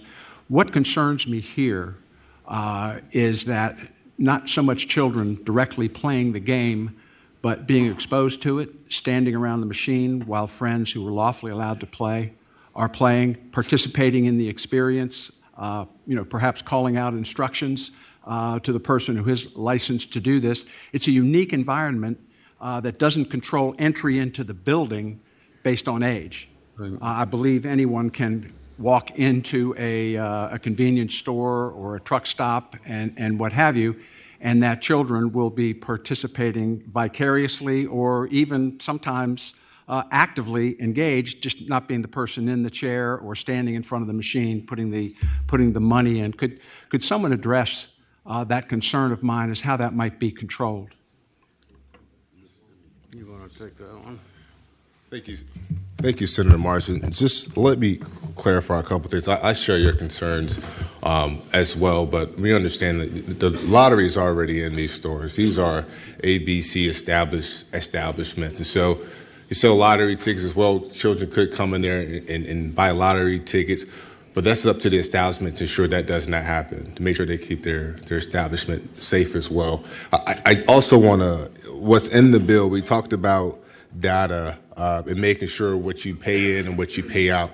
If you all can go to line 140 in section of the bill, powers and duties of the boards of the authority, and go down to line 146, the authority shall require that each distributor submit a monthly report detailing the following: the total number of skilled game machines provided for play in Virginia by the operator, the address of each location where skilled game machines are provided by the play of the operator, the total number of skilled game machines provided for play by the operator at each respective location, the total amount wagered during the previous month on each skilled game machine provided for play by the operator at each establishment where the skilled game is provided, the total amount of prizes or winnings awarded during the previous month on each skilled game machine made provided for play by the operator at each establishment where the skilled game machine was provided.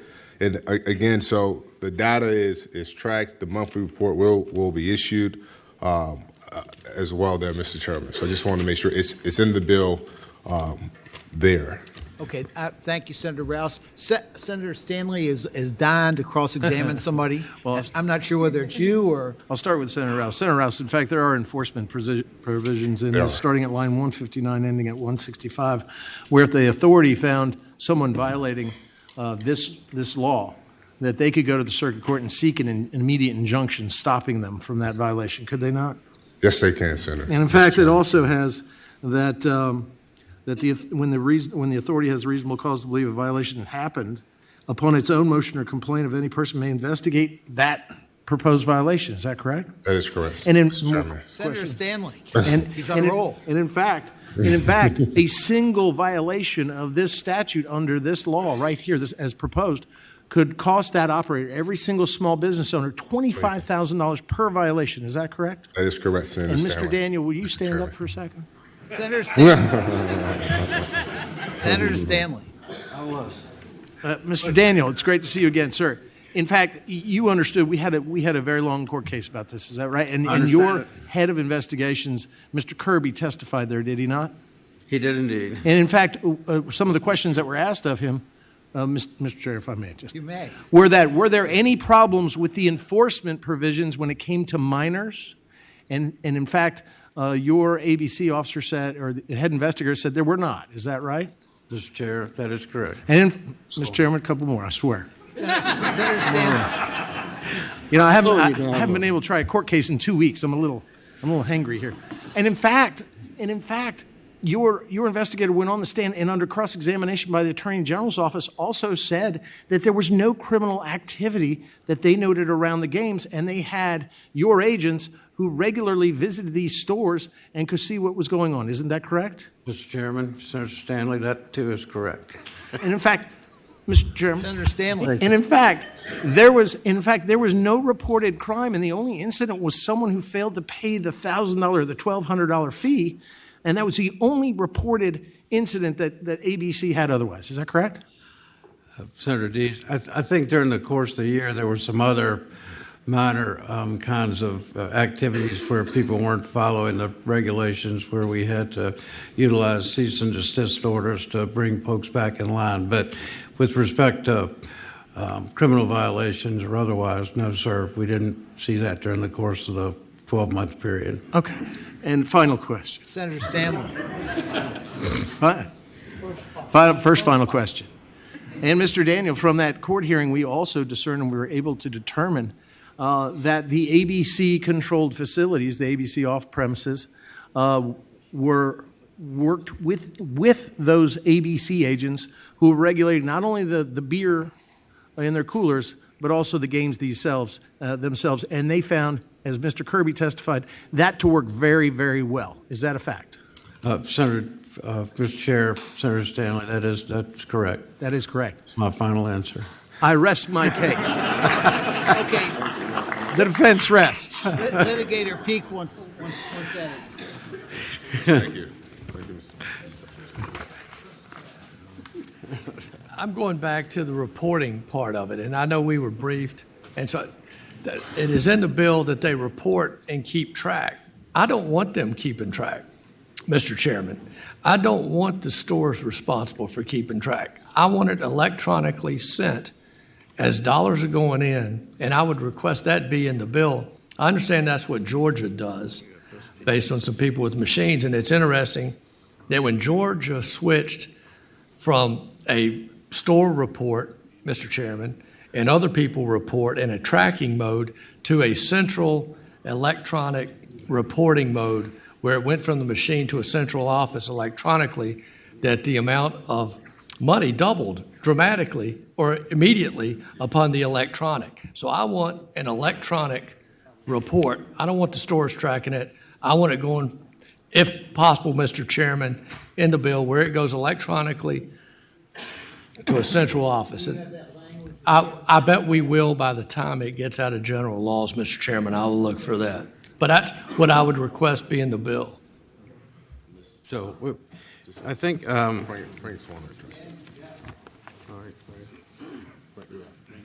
Chairman Deeds, members of the committee, my name is Frank Fina. I'm the Chief Administrative Officer for Pace-O-Matic, one of the producers of Skill Games, and one of those games that was licensed in Virginia during the 12-month period.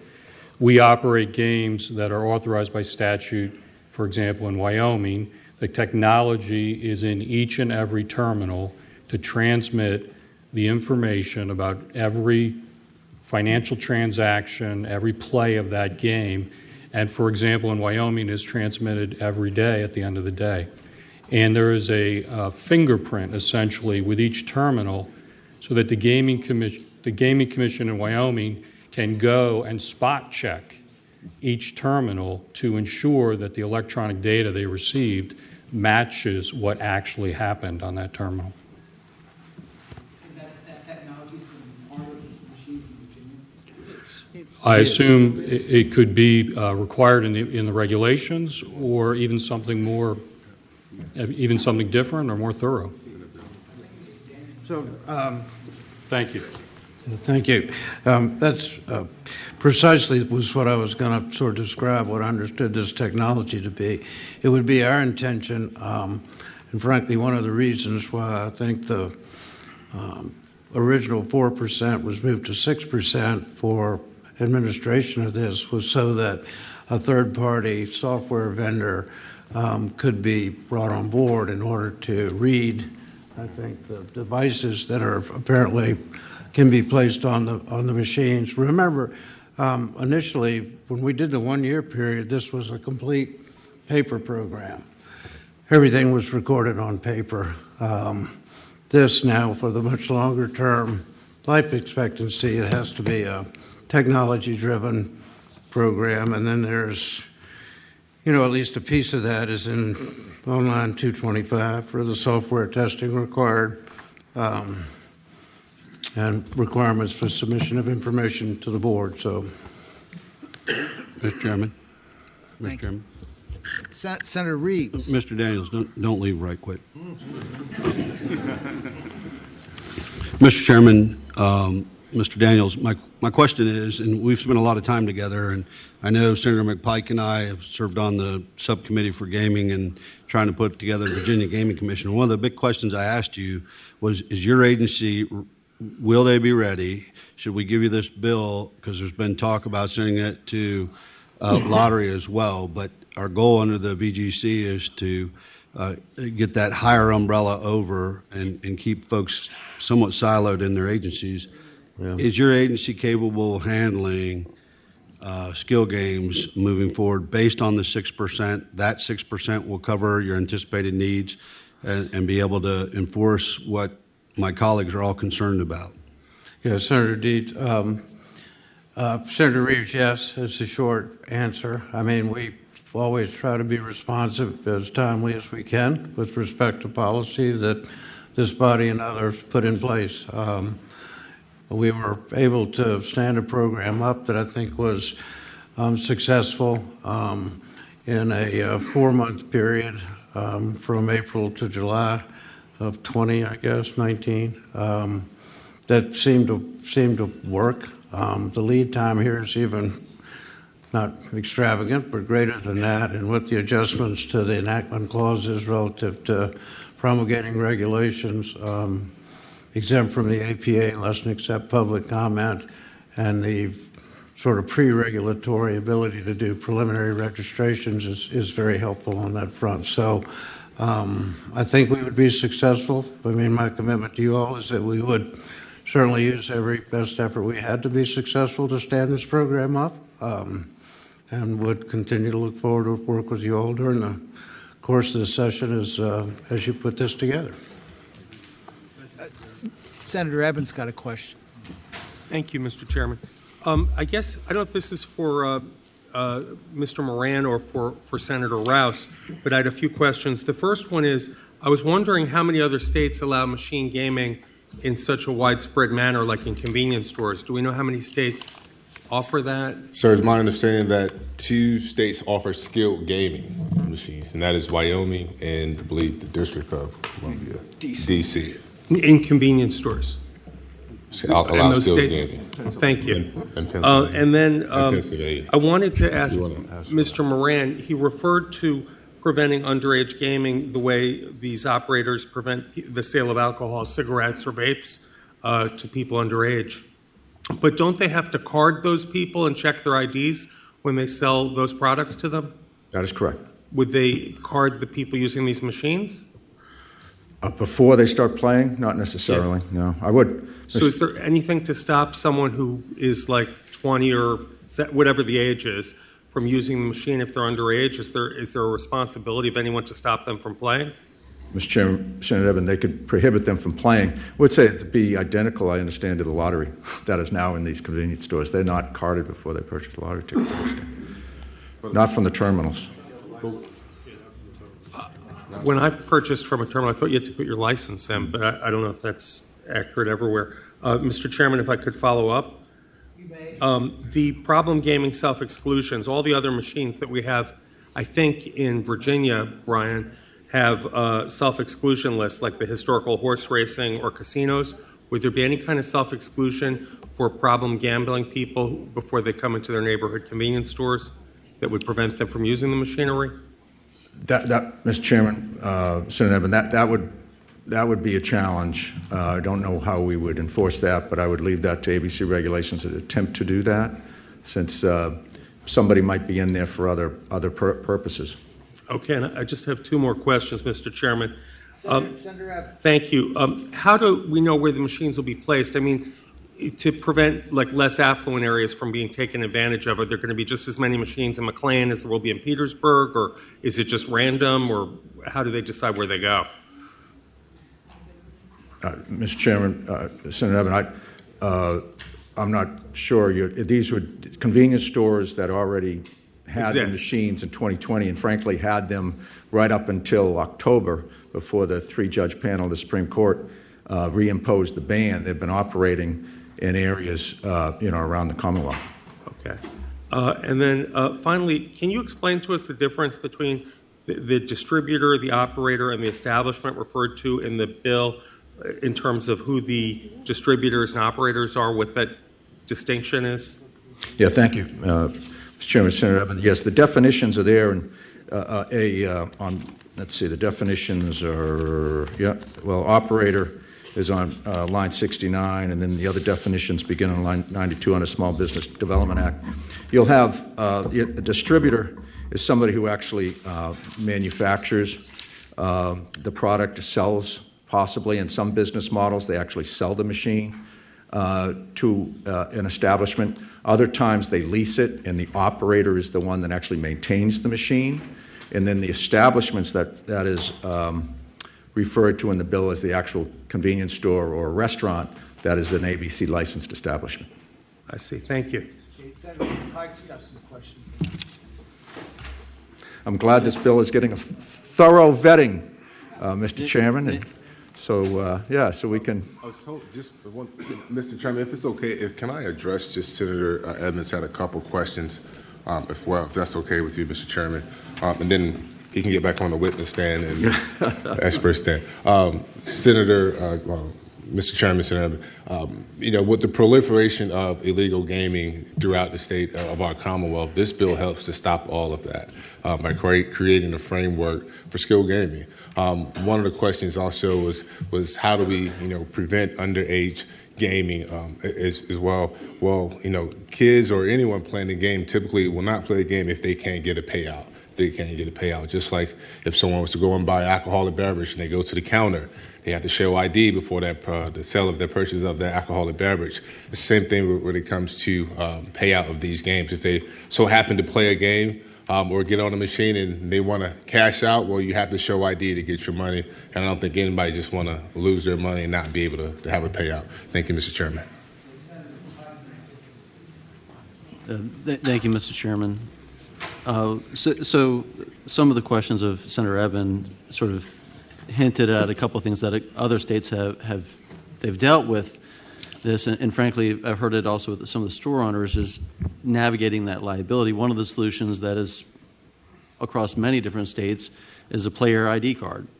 You scan your driver's license and you get a player ID, and that activates then the machine. That way the store owners aren't liable to deal with the age 21 issues, and it takes it out of the liability. Have you considered that, including that provision in the bill? Well, I think, Mr. Chairman, ABC authority will be the authority on this, and they will have their hands full trying to make sure they craft the framework to look at things such as that matter.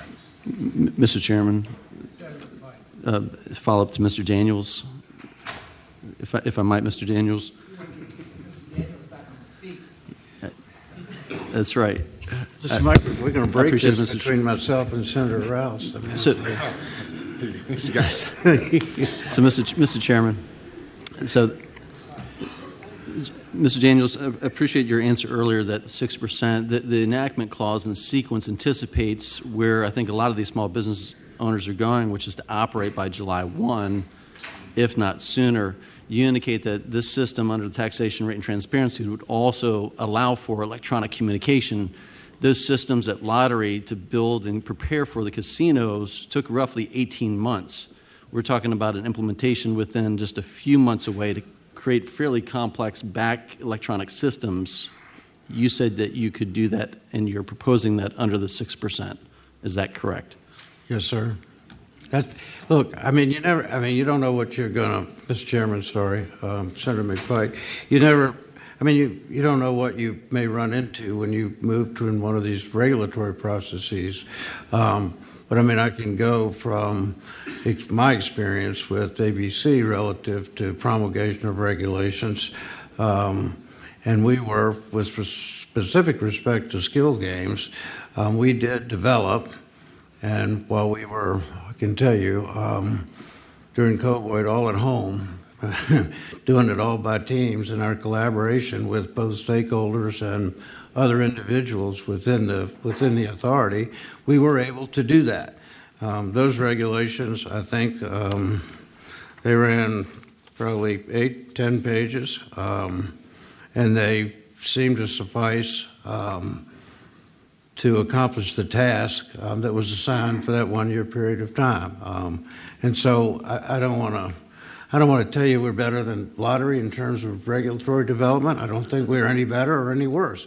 I just think this is something we do on a regular basis and are pretty practiced at it. Thank you, Mr. Chairman. Mr. Daniels, and I understand that the APC does not have a position on this, but I think the committee debate is very important in terms of what you're implying, in terms of what you meant when you said electronic verification. We understand that there's third-party verification of how machines operate. I think what the senator's question was prior was in terms of the actual electronic communication of data on every bet across the Commonwealth, real time, to make sure that Madam Chairman of Finance and Appropriations gets every cent that's owed to her. Right. I just want to make sure, because there's a couple different concepts that are being talked about in the committee, and I'm not sure. Well, I'm Senator McPike. I'm not the technology expert, as you all probably figured out by now. What I do know is that there are entities that have a device that you put on every machine that reads it and tells you all of that data. And I know that because we have, as you might imagine, are working on at the request of Planning and Budget, working on fiscal impact statements, and some of our outreach has in fact been to entities that provide that service. And it would, we don't, I can tell you, ABC doesn't want to be run around counting these things and be accountable for the accuracy. So we need a third-party technology entity that can actually do that. So, Mr. Chairman, I thank you. I think there's just described two very different things and two very different forms of how to account. And so I just want to make sure the committee is aware of that we're talking about. One is real-time transparent data and reporting to the Commonwealth, and then one is sort of a scan system or a collection of, think about like your data black box, and those are two completely different systems. So thank you, Mr. Chairman. You want to, Yes. we've been a long time. Yes, you have. We could be a few more minutes, but we need to hear from the other side, and I'm quite certain there is another side. Yes, there is, Mr. Chairman. Quickly, I have a couple more speakers, Okay. if you will. And I just want to address Senator Evans' issue when it comes to problem gaming as well. It's one of the things that we talked about as a coalition, and addressing that issue also is making sure we had 2% when it comes from tax revenue to address the issue of problem gambling. Thank you so much. Okay.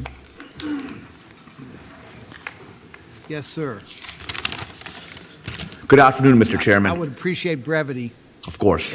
Unless you have something brand new for us. No, I just want to give a perspective from the small business community, from a small business owner. Okay, please tell us who you are and where your business is. Absolutely.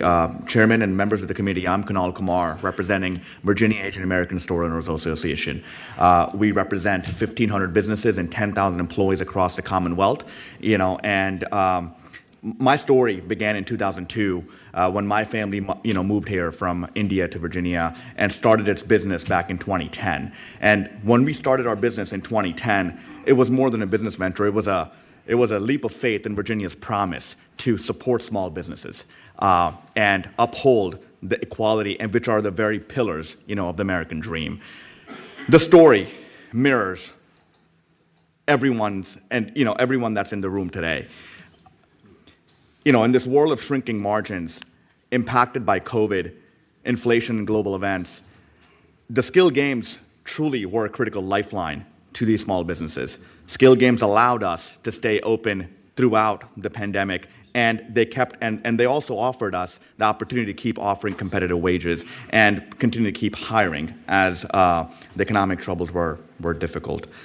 Senate Bill 212 is not just a piece of legislation. It is a beacon of hope for thousands of businesses in this room and many employees. And I'm thankful to Senator Rouse and Senator Lucas for championing this issue on behalf of small businesses. This bill embodies our commitment to fair taxation, robust regulation, and a firm stance against any bad actors. Virginia's legacy to support small businesses is a promise I'm confident will continue. By voting yes on Senate Bill 212, you're not just passing a bill, but you are sustaining a lifeline for small businesses and honoring Virginia's longstanding pledge. So I sincerely thank you all for listening today and urge you all to support this bill, and in doing so, safeguarding the backbone of our economy. Thank you. Okay. Mr. Speaker, Mr. Chairman, I realize that we have had a thorough vetting of this bill before this committee, and we do have other speakers, but I want to be respectful of this committee's time. And so I would just ask, Mr. Chairman, if it's okay if they could just stand up and state their name and who they're with, and then also everyone that's in the room here in support of SB 212. Please stand. If everybody's in support, please stand. You'll come state your name, sir. We got a few people just here. State your name. Who are you with? Just the speakers. Just the speakers.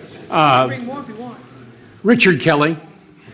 I'm president of the VA Merchants and Amusements Association.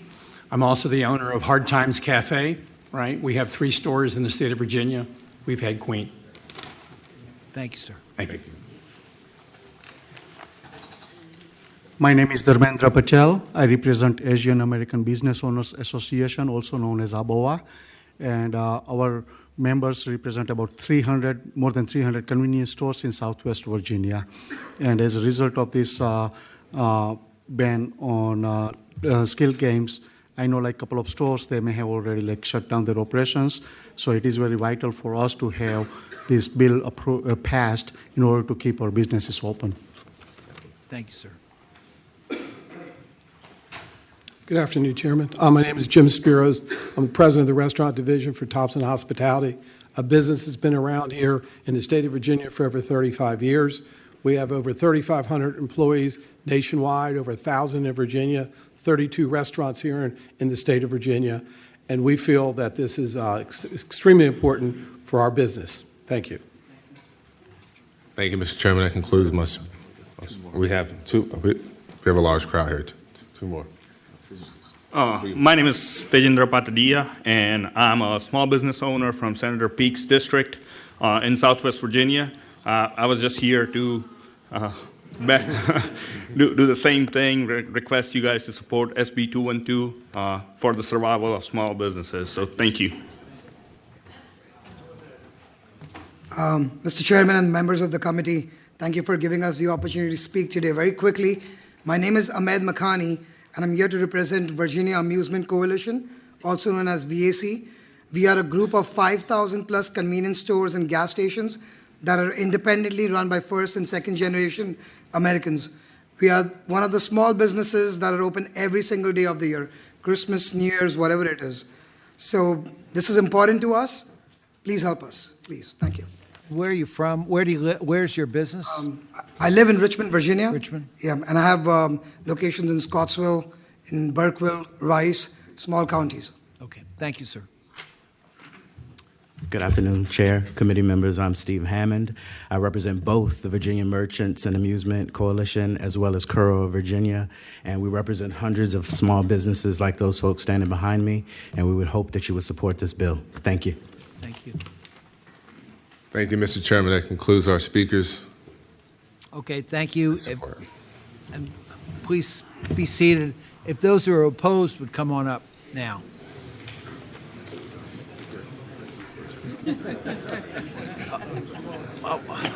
Well, Scott Johnson's opposed. Good afternoon, Mr. Chairman. I'm Scott Johnson. I represent the casino down in Bristol. To be respectful of your time today, the operators have asked me to collectively share our thoughts. Understand this bill is going to general law, so we're not going to do a deep dive on every issue in there, but just some key reminders, and I'm not going to repeat the ones you've already identified as deficits. Number one, there is no referendum in this legislation. Historically, you've had a referendum when we had the lottery. You had referendums when you had historical horse racing, and you still do. You had referendums for the casinos, and a long time ago you had referendums for liquor by the drink. None of that's in here, so the people have not spoken to that. There's nothing in this bill regarding elaborate background checks. Your other gaming industries have that. There's nothing in the bill, and Senator McPike, I counted, I think you asked the question, sir, about 8 times. There is no central monitoring required in the statute of this bill, although I've just seen the substitute and quickly read it, it's not there.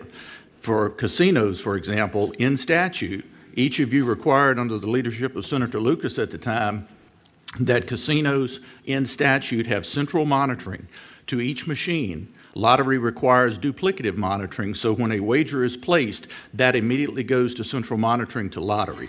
We also, in statute, at your direction, have to do auditing. I see none of that in this legislation. The last thing I want to mention to you is 2 numbers.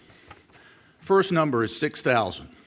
That is approximately how many gaming machines there are in our casinos today, plus how many historical horse racing machines, round numbers.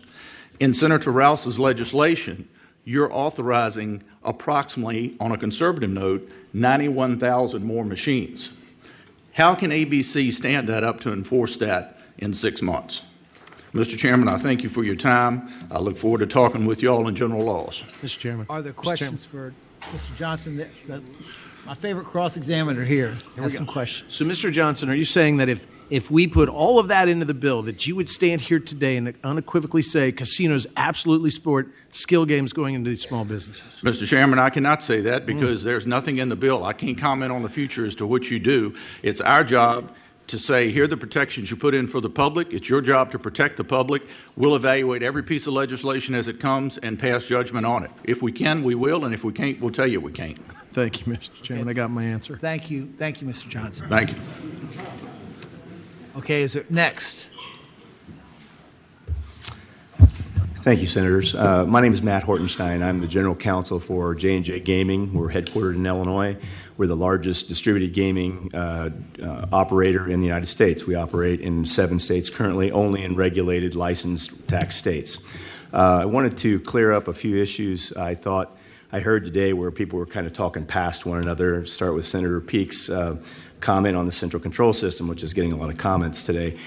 I think there is 2 different models that you can approach. I'm really not opposed to this bill. I think there are policy choices that we need a greater discussion about before you move forward, and the central control system is a key one. For example, in our business, at J&J, we do run a similar system. It's called the Bally's administrative system, which is monitored and ran by the industry, or in this case, the distributor, my company. And it's all internal, and then we report up to the regulator. Another model, though, for that exact same thing is what we run in Illinois and in Pennsylvania, which is a true central control system, which is operated by a secondary or a vendor hired by the regulator. In this case, in Illinois, it's ran by Light & Wonder, formerly Cy Games, and it is real-time reporting. And some would say that that prevents the fox from running the hen house there. But we would support a broader discussion on those types of things. There's solutions and alternatives for all of the things that you've talked about today. We think it's time for a broader discussion. Another example of that would be with the underage gaming. In some states, we have all the gaming is in a separate room. Where underage people have to swipe their ID card in order to enter the room, so you have that protection. Same is true with problem gaming. There are numerous methods to employ, methods to combat problem gaming in this industry. Another example of that would be where you have the player tracking card, to where you cannot activate the game unless you swipe your card. Another example of that would be facial recognition cameras, where we have, that's the model in Pennsylvania. When you enter the room, the facial recognition camera identifies you. It reports it to your system, to your software system, and then you can preclude people that are on the problem gaming self-exclusion list. There's a host of issues that you've raised today. We don't really have a time to go through all of them, but there's an answer to every question that you raised to properly protect the public, properly have consumer protections, but yet at the same time do what this bill is trying to do, which is help small business. We strongly advocate for a properly regulated business model here. There is plenty of room to have this industry. We want to support our small business partners. We have over 2,500 small business partners in Illinois alone, another 2,500 in Nevada. So we're very well aware of the issues that the small business community is bringing to you. They are real and they are important. But I think there is an opportunity to solve the problems and do this properly if we work through these details, much like Senator Peake raised. I'm happy to answer any questions about that. Are there questions of this witness? Okay, thank you. Thank you. Who's next?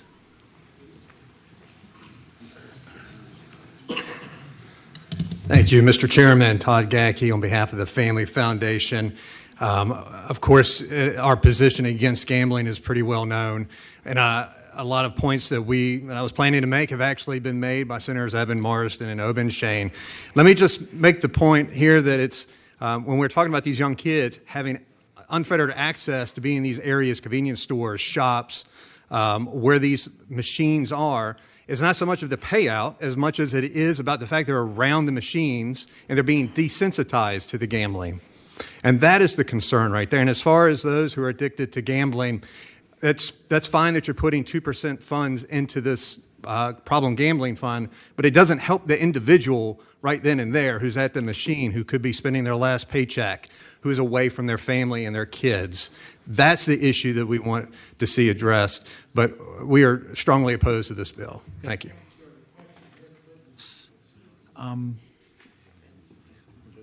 Guess not. Okay, next. Chris Peterson from Arbor Strategies. On behalf of the charitable gaming industry, I represent Arrow International, a manufacturer. We echo a lot of the same sentiments. The one other point I might make is the amount of money that is projected to be raised. Don't count on it.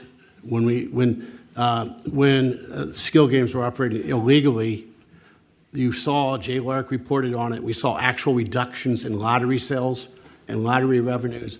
We believe it will impact a lot of other types of gaming, and those revenues will go down. So I don't think it's a $200 million funding source. The other thing I would add, through sort of going through the regulatory and legislative process with charitable gaming, with all due respect to ABC, I think it's extremely optimistic that they can be ready.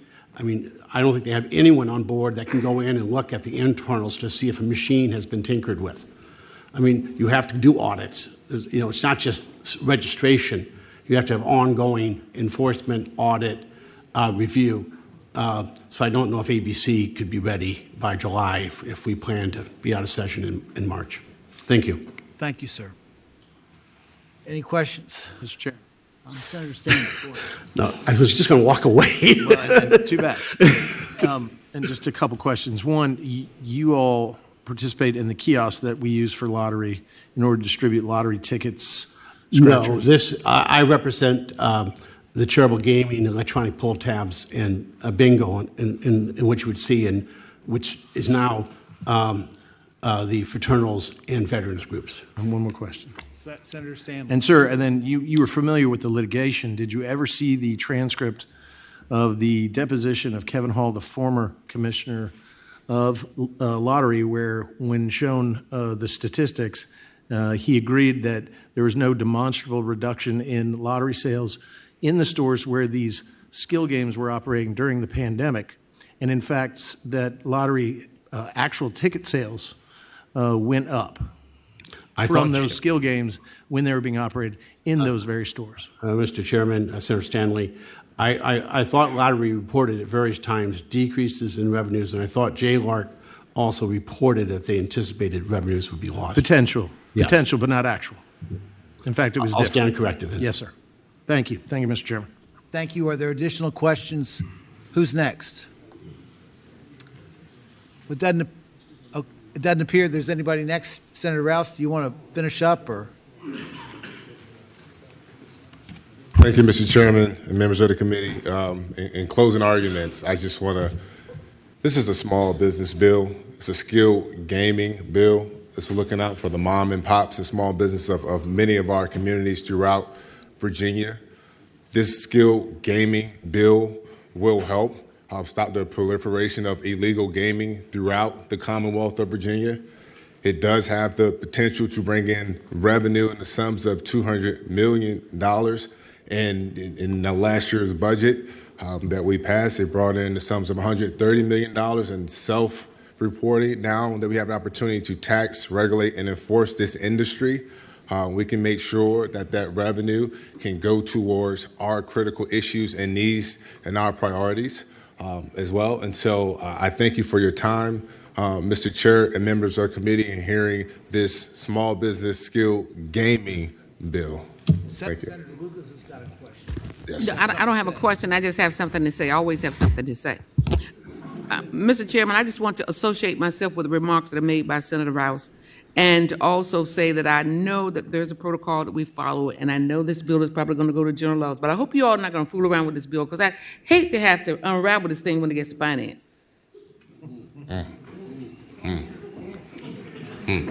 With that said, if there is a motion to report, it has to be to report and refer to general laws. Move to report and refer to general laws.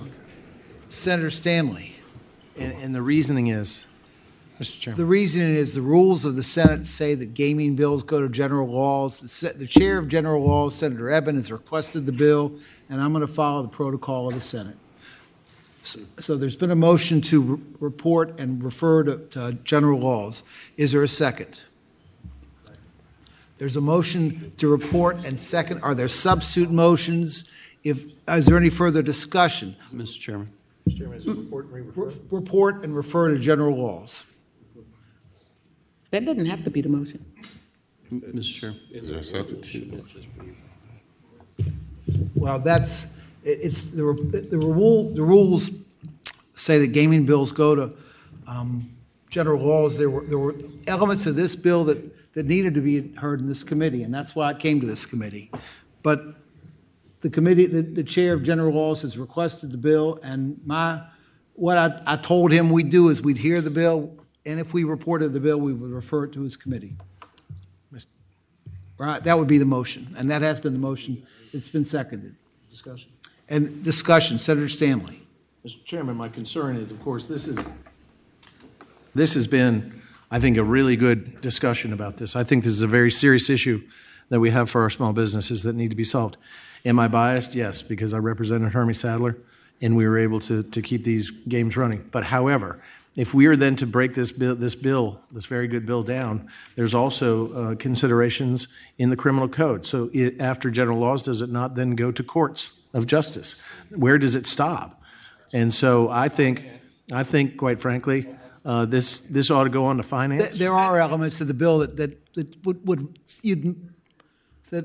affect courts of justice, but the reality is this bill will go to finance from general laws if it leaves general laws. Well, Mr. Chairman, I respectfully, and I understand your position. I was a chairman of the vaunted local government committee, and we didn't ask for many bills, but we got our fair share. But I think, quite frankly, after this full hearing, it should go straight to finance so we can help these small businesses. So I'll be voting no. Is that a motion? Substitute motion, Your Honor, Mr. Chairman. Report and referred to finance. Second. Mr. Chairman. Senator Serval.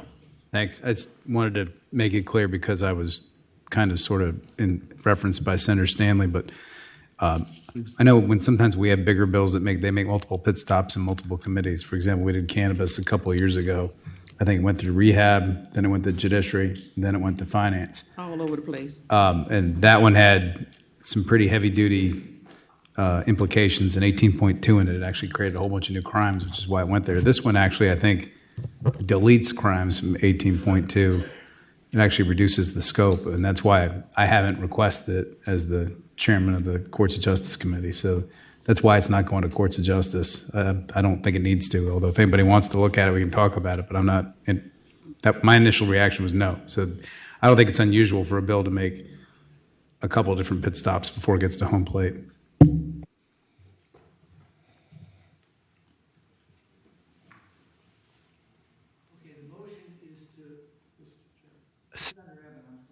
I just want to assure members of the committee that if this bill is sent to general laws, which Rule 18F says considers gaming and wagering, that it'll get a fair hearing. And there are several other gaming bills, including games for video gaming terminals and also for different expansions of casinos. And they all have to do with, they have similar issues in terms of if there are issues with the age of the players or tax rates or fees, that they should be looked at holistically so that members of the committee can make assessments if there are any amendments that need to be made. So my request would be the general laws see the bill as Rule 18F specifies. Mr. Chairman. Senator Pike followed the protocol. Senator Stanley didn't. You're out of order, Senator Stanley. Senator McPike. It's about time. Thank you, Mr. Chairman. And speaking to the substitute motion now, which is to re-refer to Finance and Appropriations, there is considerable amount of discussion today that I think deserves follow-up in general laws, and frankly, we can do so likely quickly. I think there's many of us committed to getting things in place that are right, that have the right protections. In our experience, we have, in moving things along, created additional problems that we've seen and had to unravel over the years. I think there's some pretty important fixes to protect the small businesses. There's no three-tier protection system, so those small businesses, if this passes, beware. There's a lot of other things that do not and have no protections for you as currently written. I'd like a little bit, I think general law is more time to get some protections in place, Mr. Chairman. And unfortunately, with the referral to finance, I would I would be a no vote. With the re-referral to general laws to get this right for the Commonwealth, I would be a yes vote. And so it's my hope that we can figure out a way to continue quickly address some of the really serious concerns that were brought up today, whether it be underage gaming, whether it be the transparency of the tax dollars, both to the Commonwealth but also to the store owners themselves, and those are not resolved in this bill right now. So thank you, Mr. Chairman. Senator Stanley. Mr. Chairman, I did not want to imply for 1 second that my friend Senator Eben would not provide a fair hearing as a chairman. I respect that. So that's not what I meant. I just think this is ready to go on to its course. If there are fixes to be made, that's what finance is for. But I think this should go straight to finance, and that's my substitute motion. Okay, was that substitute motion seconded? I second. Okay, substitute motion will come up first then. The substitute motion is that the bill is reported and referred to finance. Please open the roll.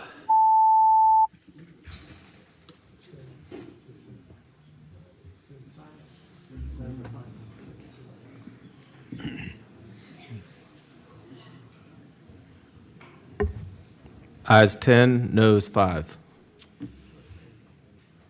So the bill goes to finance. Thank you, Mr. Chairman.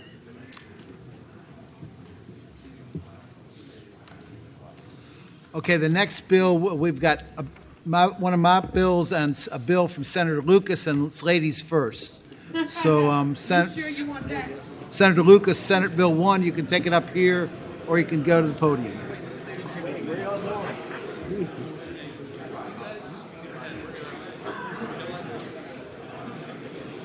Did you see the cool thing this does? Yeah.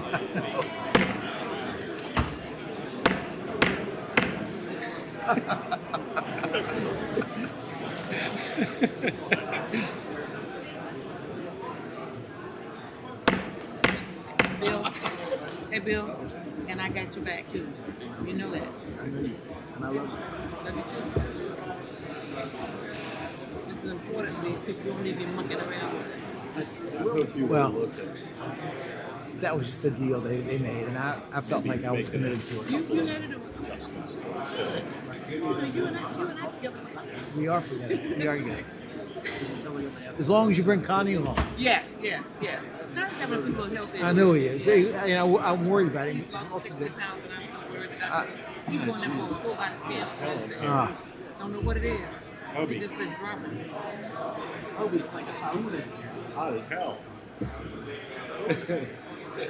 Hot as hell. Hope he's brought down the temperature. So.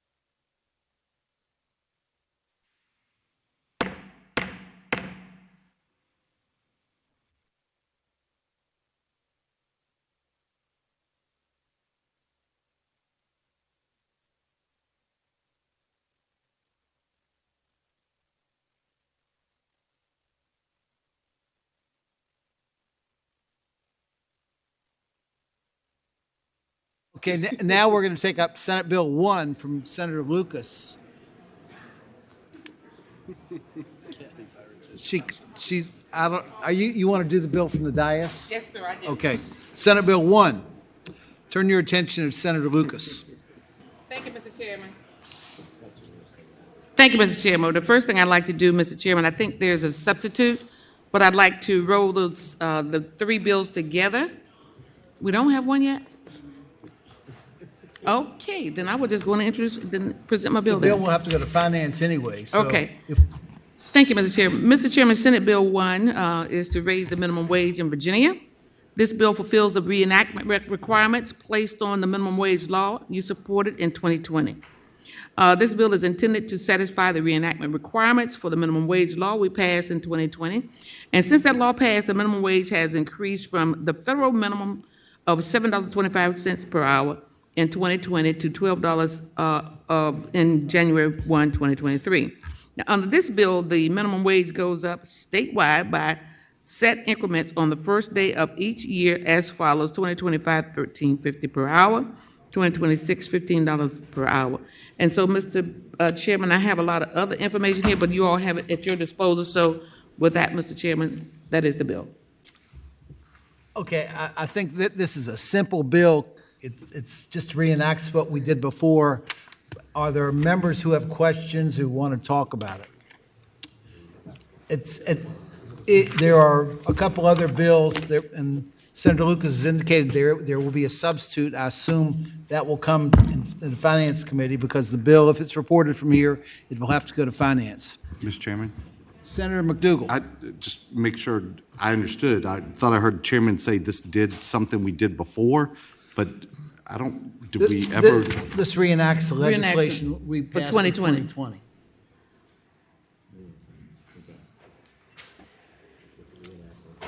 Mr. Chairman? Senator Marsden. I believe in 2020, there was a provision put in to kind of have an off year from the steady increase to study regionalization of the minimum wage. But circumstances with the pandemic and the inflation that we've had has kind of blown right past that, that requirement. So this would put us back on track for getting to $15, which I think probably at this point in time makes a little more sense. So, Mr. Chairman. Senator Obenshain. I'm not sure that I understand Senator Marsden. Is Senator Marsden suggesting that it doesn't matter what impact it has in other regions of the state, like Southside or Shenandoah Valley, or distressed regions in like the Eastern Shore or Southwest Virginia? Mr. Chairman, if I might answer the senator's question, this is, I think inflation has, I still would prefer to do that at some point in time to study regionalization, but I think events have overtaken us, and I think getting to 15 at this point in time, I would be interested in putting legislation in the future when appropriate to get back to that concept, but I think, you know, right now it just doesn't appear to be indicated that we need to do that. Mr. Chairman. Senator Obenshain. While I appreciate and respect the patron and patron's intent and Senator Marsden's opinion, this just strikes me as an example of shooting first and asking questions later. This is going to have a very real impact on many areas of Virginia. There are some areas of Virginia, I would agree with Senator Marsden, it is not going to have a substantial deleterious effect, but this is a big deal to many regions across the Commonwealth of Virginia. It's has the capacity to hurt many of the same small businesses who are just in this room, not to mention some of the workers for whom this provides an opportunity for first try in the workplace and an opportunity to acquaint themselves with some of the economic realities that they're going to have to live with in the future. This is I would respectfully submit we ought to look at the impact of this legislation on other areas of the state first.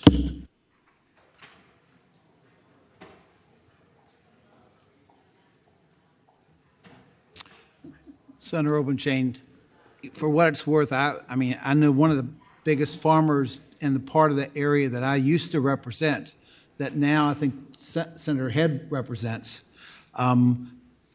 pretty big beef cattle operation, told me not long ago that he couldn't get work, couldn't get help for less than $15 an hour. Rockbridge County is a part of the Shenandoah Valley. One example. One example. Thank you. Mr. Chairman. Senator Servell. Thank you, Mr. Chairman. Speaking to the bill. So when we negotiated this back in 2020, I remember there was some consternation about taking it above 12, which is why the reenactment clause got stuck in the bill to reenact for this year and next. And we wanted to sort of see how things went. And of course, not at the time, nobody really contemplated the possibility we're going to have a pandemic and a massive infusion of government cash, which was going to drive inflation through the roof. And just out of curiosity, I went on the United States Bureau of Labor Statistics inflation calculator, and put in $12 an hour in July of 2020, which is when we looked at this last time, to see what inflation had done to our ceiling, the $12 an hour since then. And according to that, $12 an hour in July of 2020 is equal to $14.21 today, which just shows you how much inflation has been over the last 3 years. It's been a lot. And so I think this given the circumstances that have changed over the last 3 years, it's extraordinarily wise to pass this. In fact, we're just actually keeping up with inflation, just barely, with this change. So I would hope we could pass this.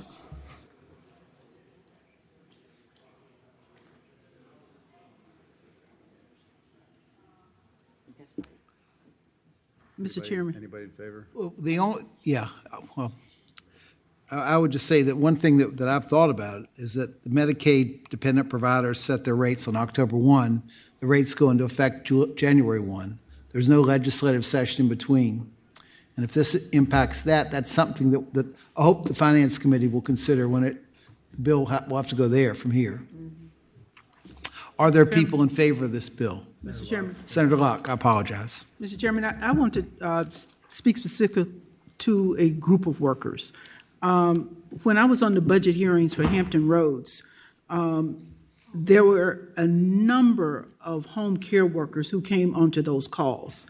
And these folks are on the front line, and they help older adults, people with disabilities, and their families live with dignity and respect.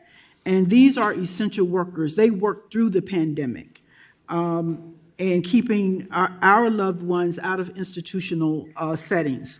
Yet these individuals only make about $13.34 an hour, which if they're working a 40-hour week, that comes to about $27,747 a year. That's not enough for them to live off and raise a family. And for me, that's an economic justice issue for home care workers who are taking care of not only their families, but our families as well. And minimum wage workers, it's an economic justice issue because it's impacting mostly Black and brown workers, API women. In fact, 90% of home care workers are women, 65% are Black and brown or API, and over 20% of them are immigrants. And I would believe that if we're not raising the minimum wage for these workers, then we're doing an injustice to these folks who are taking care of our families. So I support this bill. Okay, are there those in the audience who would like to speak in favor of this bill? Hi, Mr. Chairman. My name is Tom Antorcio, and I'm an associate director with the Virginia Catholic Conference. The conference supports this legislation in principle because of the increases in inflation that we've already discussed, because of the wage compression that it's really put these lower skilled occupations under a lot of stress. We agree in concept that the Commonwealth should raise the minimum wage in order to restore the purchasing power for working families who have lost a lot due to the historic inflation that we've had in the last 3 years.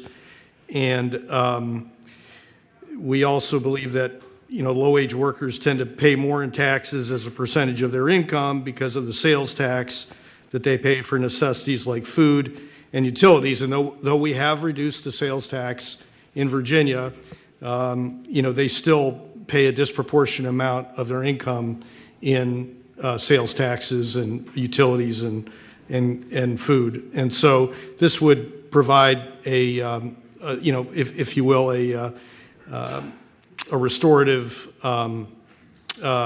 help to these workers. And it's what we're concerned about is trying to achieve a living wage. And as was referenced earlier, the federal minimum wage was set at $7.25. I'm sure, as everyone knows.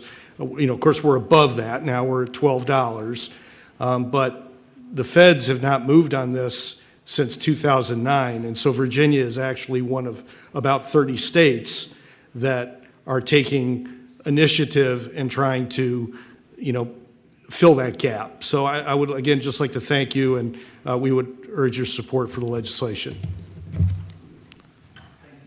Senator Rouse, you've got something? Did you want to ask Mr. Curcio a question? I did not want to ask him a question. After the speakers, I'd like to make a comment. Okay. Thank you. Are there others who would like to speak in favor of the bill? Hi, good afternoon. My name is Athena Jones. I am a home care worker, but I also represent over 1,000 home care workers throughout the state of Virginia. I am also from Portsmouth, Virginia. Hello, Senator Lucas.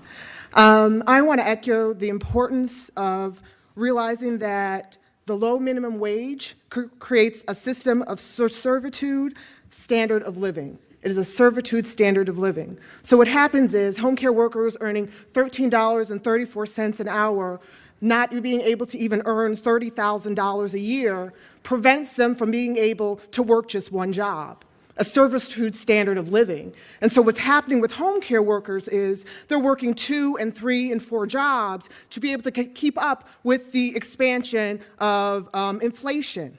So I get the privilege of representing people in Northern Virginia, Southwest Virginia, Eastern Shore area, and the southern region of Virginia. And the reality is the conversation is the same. We aren't earning enough money. We're not able to keep up with the inflation that corporations are intentionally inflicting on home care workers. And so home care workers are still earning less than $30,000 a year. And let me remind you, the $30,000 less just started this year. And so they were earning much less in 2024 and 2023. And so if we're talking about expanding the opportunity for home care workers to earn a living wage, then we need to be intentional about creating a system that supports people. And so what we're doing is creating an institutional system that allows home care workers to take and utilize the systems. If they don't pay for it within the ability to be able to earn a living, then it ends up where they end up utilizing the system. Why? They're able to get food stamps. The system pays for it. They're able to get subsidies. The system pays for it. So instead of creating a structure of home care workers that are able to be sustainable for themselves, we then create a servitude of sustainability. And that's not fair. And so if we're talking about the opportunity to change the system, this is one way to change the system, not just Northwest, Southwest, we're talking about for all Virginia. SEIU is definitely in support of it, and I would encourage you guys to be intentional, because one day each and every one of us will need someone to take care of us, and I hope they're earning more than $13.34 at the time that they need it. Okay, thank you very much. There's a long line of people back there. We had a bill that just took an awful long time. We've still got one more bill to go. So identify yourself, and if you got new stuff to say, I'd appreciate you saying it. But if not, just associate yourself with the remarks that have already been said. That's fine by me. I'm Rena Hicks, Executive Director of Freedom Virginia, and we support this bill. Thank you. Thank you. Thank you, ma'am. Hi, I'm Dr. Emily Yim from the Virginia Education Association, and we support this bill. Thank you, ma'am. Good afternoon. I'm Kayla Mock. I'm with the United Food and Commercial Workers Union, Local 400. We strongly support this bill. Thank you very much. I have a little more to say in that. Jason Parker, Virginia AFL-CIO. According to the last Workforce Development Board meeting, we're missing 263,000 people in the workforce. One of the things that's going on is that a lot of people don't feel like it's of value to their lives anymore to work and try to build a career. This is a great way to make sure that we're staying up with some form, with the needs of people, even in the entry-level jobs, it is a benefit to them. The other item is there's studies out there that show this does not hurt job growth. In fact, it does the opposite, and it gives more. It does the velocity of money in the actual region. It creates more opportunities for business. It creates more ability to buy, sell, and whatever else. So I think that there was this doomsday scenario in the 2020-2021 time frame. Oh, it was just going to crush our economy. None of that came to fruition. So I think that a reasonable rate of increasing minimum wage is something that should be on the table. Thank you. I appreciate it. Thank you, sir. Yes, ma'am. Hello, my name is Jeanette with Care in Action. We strongly support this bill. Thank you. Thank you very much, ma'am. Yes, ma'am.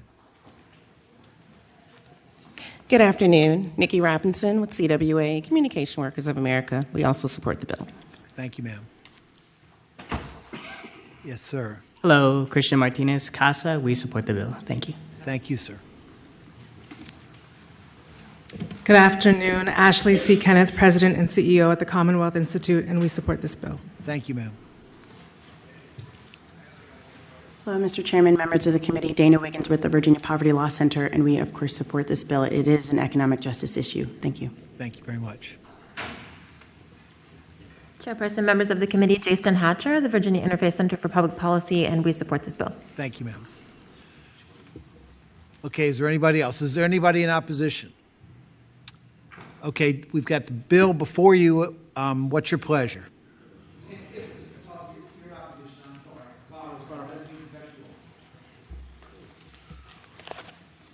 Chairman Dees, members of the commission, or the committee, thank you for this opportunity to speak before you. My name is Fletcher Mangum. I'm the CEO and founder of Mangum Economics, also serve on the Governor's and the General Assembly's Joint Advisory Board of Economists. At the request of the Virginia Chamber of Commerce, I've been asked to identify some of the potential adverse consequences that might result as a result of this legislation. Multiple studies have been made of the impact of increases in the minimum wage since its enactment at the federal level in the 1930s. The vast majority of those studies have shown that increases in the minimum wage have a negative impact on low-skilled employment. We don't really need to look at academic studies. We can really actually just review the recent data. As you well know, in 2023, Virginia's minimum wage was $12 an hour. What you might not know is that was the second highest minimum wage of any of our surrounding states. The only state that had a higher minimum wage was Maryland. Georgia, North Carolina, South Carolina, Pennsylvania were at the federal minimum wage of $7.25. Florida was at $11, and Maryland was at $13.25. Between February of 2020, the last month before the lockdowns, and June of 2023, Virginia's total employment increased by 2.8%. When we look at those surrounding states, Florida increased by 7.1%, South Carolina 6.3%, Georgia 5.5%, Florida 5.7%, Pennsylvania 2.4%. Maryland, the state that had a higher minimum wage than Virginia, increased at 0.9%. When we look at the data more generally across all states during that same period of time, states that had a minimum wage of $12 or more enjoyed employment increases of approximately 2%. Those states that had a minimum wage below $12 an hour enjoyed increases of 4.9%. And perhaps most importantly, when we look at average weekly wages, those states that had a minimum wage of $12 or more enjoyed an increase or saw an increase of 11.8% in average weekly wages. Those states with a minimum wage below $12 an hour saw an increase of 14.7%. So even with respect to wages, those states that had a lower minimum wage enjoyed a higher increase. Most importantly, I think that this is an inopportune moment to pass this legislation. The reason is that literally for the last decade, more than the last decade, Virginia's underperformed the national average in terms of employment growth. Passing this legislation, that employment growth, the gap between the national rate and Virginia's rate increased substantially after the lockdowns until 2023. In 2023, we narrowed that gap, closed it with the national numbers, and actually in some months actually popped above the national increase in employment. Passing this legislation at this time will put in jeopardy that very hard-won progress. Thank you, Senator. Thank you, sir.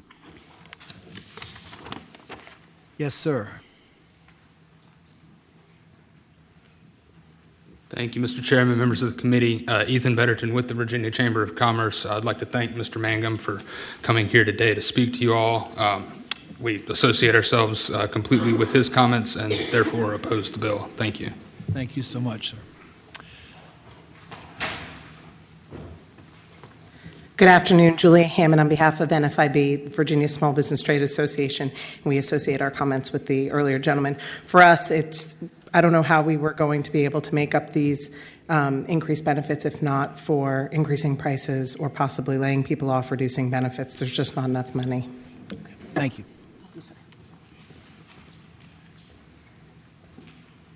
Jody Roth, Mr. Chairman, on behalf of Virginia Retail Federation. I have not had an opportunity to review the substitute, but I do have concerns with the regional component. Jody, we don't have a substitute. She said she's got a substitute in mind, but we'll probably see it when we get to the Finance Committee. Okay. Just incorporate some other bills. Okay. I do still respectfully have concerns with the regional component being accelerated without keeping up with their economies. Thank you. Thank you so much.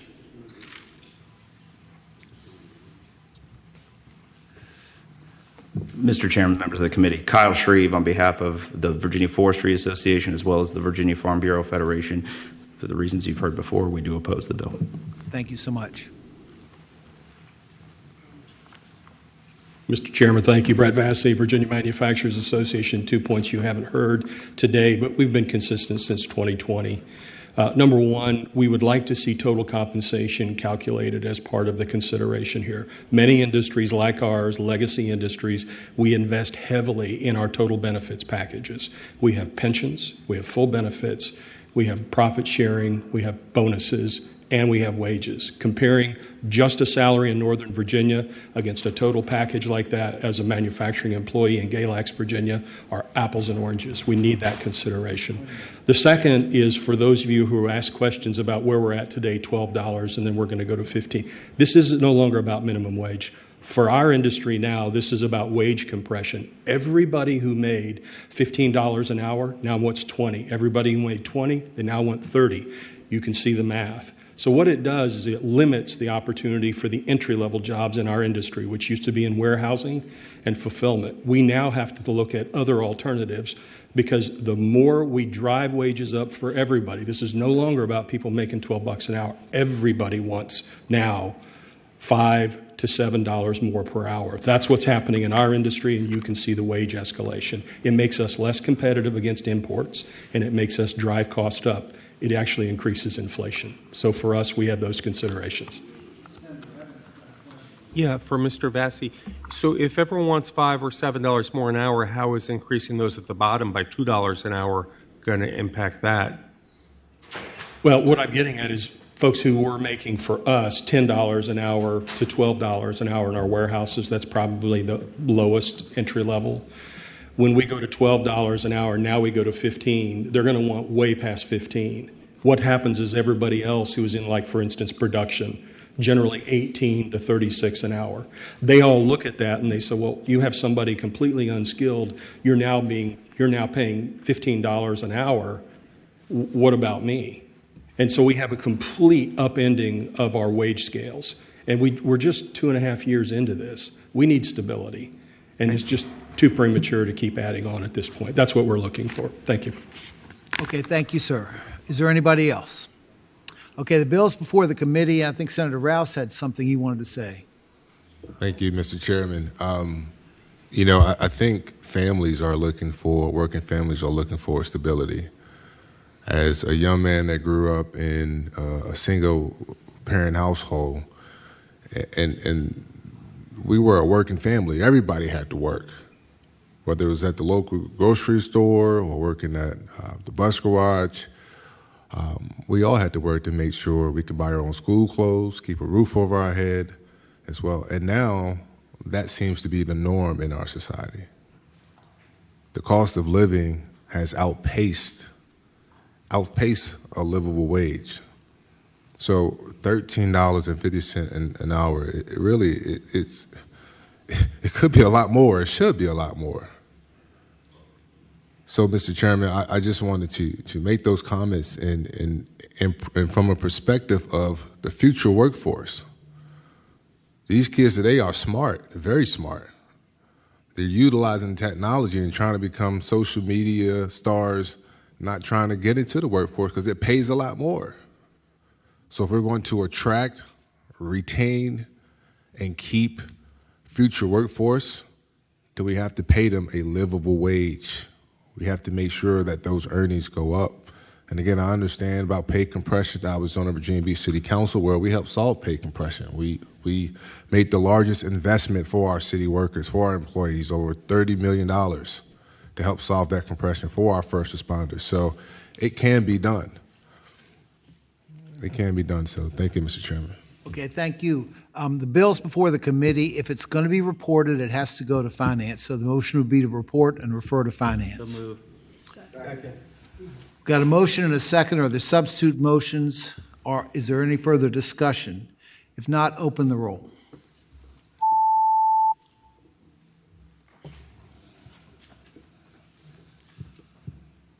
Ayes 9, noes 6. Ayes 9, noes 6. Okay, Senator Lucas the bill's reported and referred to Finance. Senator Lucas is going to take over the chair for the next bill.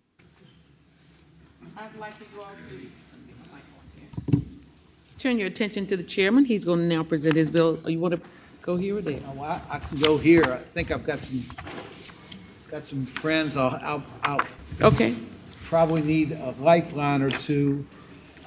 Give Senator Dees your attention on Senate Bill 550. 550. There are folks in the... Okay, 550 is about illicit sales of non-authorized vape products, which has exploded the last few years and now comprise more than 50% of the e-vapor marketplace, according to the CDC. The illegal products are everywhere, and there's several examples. I know that somebody's got several examples. John Rainey's coming forward. John Rainey, could you please come to the mic? Thank you. Or David Halleck. David Halleck. I've got a substitute first. I apologize. I'd move the substitute. Second. It's been moved and properly second that the substitute be agreed to. All in favor, please say aye. Aye. Senator Dees. Okay. David Halleck's putting out some of these part of the really insidious part of these samples that are before you now is that they're fruit flavored, and as you all know, a lot of flavored tobacco is not legal anymore because it's appealing to young people, to children. I'm sure everybody on the committee's heard stories from teachers, principals, and parents about how these vapes are proliferated not only in our high schools, but even in middle schools. While the FDA sends out the cease and desist letters and tries to stop the sale of illegal vape products, the reality is the illicit market has overwhelmed their limited enforcement ability as Chinese manufacturers are dumping vapes aimed largely at children and young adults directly into the Virginia and broader U.S. markets. According to the FDA, hundreds of illegal new vape products are dumped in the United States each month. Several states have begun to take enforcements in their own hand, and that's basically what this is. It creates a vape registry similar or in Senate Bill 550. What I keep hearing from retailers, educators, health advocates, and others is that everyone just wants to know which products are legal to sell in Virginia and which products are not legal. It's a simple, bright line, which is what this bill attempts to create. By creating a state registry that is publicly available and updated regularly, we can solve three problems at once. We make it harder for our kids to access illegal products targeted at them. We make it easier for wholesalers and retailers to know exactly what products are legal to sell and what products are not legal. And we stop the flow of cheap Chinese vapes that are unregulated, often untaxed, and clearly illegal from coming into Virginia. So 4 states have already addressed this problem with the simple solution of requiring e-vapor manufacturers to register with the state and certify the products comply with federal regulation. States then publish the list of compliant products in a directory like the cigarette directories that exist in all states. The states that have done it are Alabama, Louisiana, Wisconsin, and Oklahoma. Responsible manufacturers want to compete in marketplaces where reduced harm products like e-vapes are properly regulated. Now, I know that some of the retailers who are selling the illicit products will tell you how much this will hurt their businesses, but to me it's simple. We shouldn't be allowing illegal products targeted to children to be sold in Virginia. Simple as that. You also hear that there are a few FDA-compliant products that are legal to sell, and that's just not true. I've here a copy of the vape registry of products legal to sell in Alabama. Do we have that? As you can see, it is many pages long.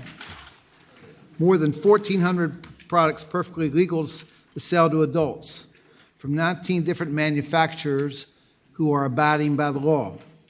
Senate Bill 550 will improve how legal vape products are distributed and sold and will strengthen other elements of tobacco regulation that help us move forward with reducing underage use.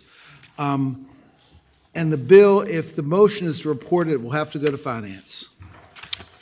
That's what the bill does, basically. You've heard from the patron of the bill? There are people in the audience. People in the audience who would like to speak to the bill? Can certainly answer questions and help with it. Please come forward.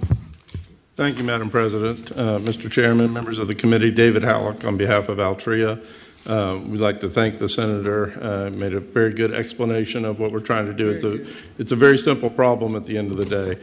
We've got thousands of unauthorized products that are flooding not just Virginia, but the United States. And unfortunately, the federal government has not been able, and the FDA have not been able to deal with the problem. These products, all made in China, all illegal, were purchased a few blocks from this state capital. And they are available in shops all across the Commonwealth. And I'm sure in every single one of your districts, there are products from China that are illegal that are being sold today. So what's the solution to the problem? As Senator Deeds said, his bill is a replica of bills that are starting to pop up in other states that are showing effectiveness. And it's a simple solution: create a registry. By having a registry of all the FDA compliant products, as you can see, more than 1,000 of them, you allow certainty in the marketplace. The wholesalers know what products are legal. If it's not on the list, it's not FDA compliant. The retailers know what products are legal to sell in their stores. If it's not on the state list, it's not legal to sell. This list would be kept by the Attorney General's office. They keep the current list of all cigarettes that are authorized by the FDA under the Master Settlement Agreement. They know how to do this. They would provide public awareness of what it is. It would be updated on a regular basis because as the FDA works through their process, more products become FDA compliant and are allowed to be added to the list.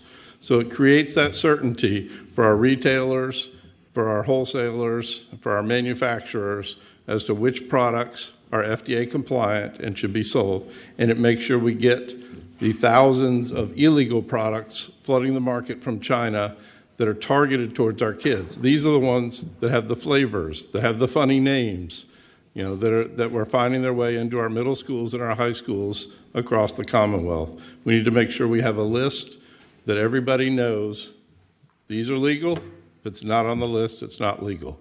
We have an expert with us today, Steve Callahan from Altria, who's been following these registries in other states and can talk a little bit further about the issue.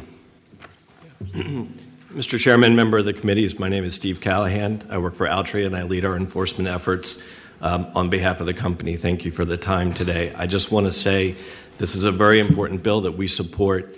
It's very simple. It's a common sense solution. If you're compliant with FDA regulations, you can be on the list and you can be sold. If you're not compliant, it's illegal to sell your products in the United States and in the Commonwealth. As you heard, these are all products here that should not be sold today in the Commonwealth, and they're all readily and easily available at different stores throughout the entire state. So I'm happy to answer any questions that you may have about this bill or this industry. Senator Eben. Thank you, Madam Chair. I wanted to ask, the list that Mr. Halleck presented was of, what is that list of?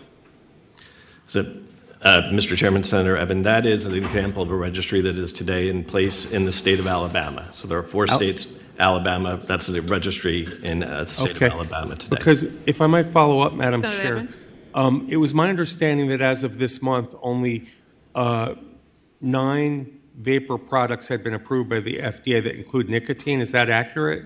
Mr. Chairman, Senator Eben, the reality is with this specific piece of legislation and what you see in registries in other states is to be on the registry, to be lawfully sold within that state, you either have to be authorized by FDA or you have to be able to demonstrate that you're going through the process. And so that's why you see it's much more than the 9. I believe you see almost 1,400 brands that are available within Alabama today. Thank you. So you're not disputing that there are only 9 that the FDA has authorized with nicotine thus far? Mr. Chairman, Senator, that is true that there are about, I think, 23 different products. 23 that vapor FDA has products, only authorized. 9 of which contain nicotine. But because my understanding is that, Madam Chair, that there's 1.2 million products that have been issued a market denial order, and that as recently as January 3rd, a federal court of appeals in the 5th District said that the FDA's PMTA process was arbitrary and capricious of how they select, and that it favors people like big companies over the other companies. Would you care to comment on that lawsuit determination? Sure. Thank you very much, Senator. I believe that lawsuit has no impact on this registry legislation. Senator Eben? Okay. Well, just to speak to the bill at the appropriate time, then. I think now would be that time. Okay. My understanding is that this bill really helps corner the market for the big manufacturers, and that it doesn't really do much to curb underage sales, predatory marketing practices, and that the constitutionality of the FDA's treatment of vapor products in the PMTA process is questionable based on the finding of that lawsuit from January 3rd in the Court of Appeals. I have another bill, Senate Bill 852, or 582, which we're not going to hear today, which provides for licensure and provisions directly aimed at curbing underage sales and youth-directed marketing. But the final question I'll ask is, Mr. Halleck had referred to illegal products made in China a number of times. Aren't most of your products made in China anyway? Senator Eben, I think you would find that many of these products come from foreign manufacturers. And yes, we do have some manufacturing in China as well. Okay, thank you. Madam Chair. But importantly, our products are compliant. Senator Deeds? Isn't it true that on that list has 1,463 products made by 19 different manufacturers, not just one or two? That is correct, Mr. Chairman. Okay. Senator Eben, did you have another question? No. Senator Serval? Thank you, Madam Chair. I got a question for somebody. I'm not sure if it's for you or for Halleck or somebody else, but these products are also taxed, right? The products that are legal, that are FDA compliant, are taxed. We don't know. Products that are dumped into the market from China directly are often shipped in illegally, don't necessarily go through a customs process where often they're seen as forgeries. They have forged QR codes on them as they're shipped into the United States. So our understanding is that the vast majority of those probably are not taxed in some way as they come in. Madam Chairman. Senator, question. Thanks. Senator Serval? Right. So somehow the very first bill I ever passed had to do with tobacco stamp taxes. Don't ask me how that became my bill as a freshman in 2010, but my recollection is that's the way we tell whether cigarettes have had their taxes paid on them or not, is they have some kind of Virginia seal on it. I don't smoke, so I don't really pay attention, but there's some Virginia stampy thing that goes on it, right? So is there something similar to that with regard to these types of products, number one, so that you can know when it's on the shelf whether the tax has been paid on a legal product? And secondly, do y'all have any idea about how much tax revenue we're losing out on because these untaxed illegal products are being sold? Any estimate? No, I have not seen a study or analysis, but I can tell you, none of these have a tax stamp of any kind on them. You can order them online, you can get them in the stores, but they're not, they don't have a tax stamp because they're not cigarettes. So we only do the tax stamps on that front. So I think there's significant money tax revenue is being lost, but I've not seen anything that has quantified that. Madam Chairman. Senator Serval? Right, but my first question of that two-part question was, is there any way objectively looking at a box to determine whether or not tax has been paid on it with regard to vaping products like cigarettes? Not without doing what we do for cigarettes and providing some sort of tax stamp system. Okay, Madam Chairman, further question. Yeah. Senator Serval, continue. Okay, thanks. So now I understand what the baseline is, which is we don't put stamps on these things. There's no way to tell. I guess you have to figure out it's the right manufacturer, and maybe there's a list, and hopefully they didn't forge something, I guess. One of the other concepts that I think we talked about maybe a month ago when we were talking about this policy area was to have not just the Attorney General capable of enforcing it, but also the possibility of having a private litigant able to bring some kind of private cause of action like we often do in the consumer protection world if there is somebody taking advantage of the system, either under the False Claims Act or potentially under the Consumer Protection Act. I don't remember seeing that in this version of this bill. Is that right? Madam President, Senator Serval, that's correct. It is not in here, but we decided that was a policy decision for the General Assembly and the legislature to reach if that's something you wanted to add to the bill. Yeah, Madam Chairman. Senator Serval. I've spoken to the patron. He doesn't seem to think that would be hostile to the bill. Do you all see it that way? Yeah, well, let's ask the patron of the bill. I don't have a problem with what he wants. Yeah. Senator Serval. Yeah, he said he didn't already. I was asking them. Do you all see that as being hostile to the intent of the bill? So that there's other people capable of going after these third parties that are cheating on their taxes and putting these illegal products out there? Yeah, in concept, we don't have a problem with that. We'd obviously like to see Okay, the I language. might work on an amendment off when we get out of here. Thank you, Madam Chairman. You're welcome, Senator Serval. Make a motion. Senator I need Obenjain. to draft it.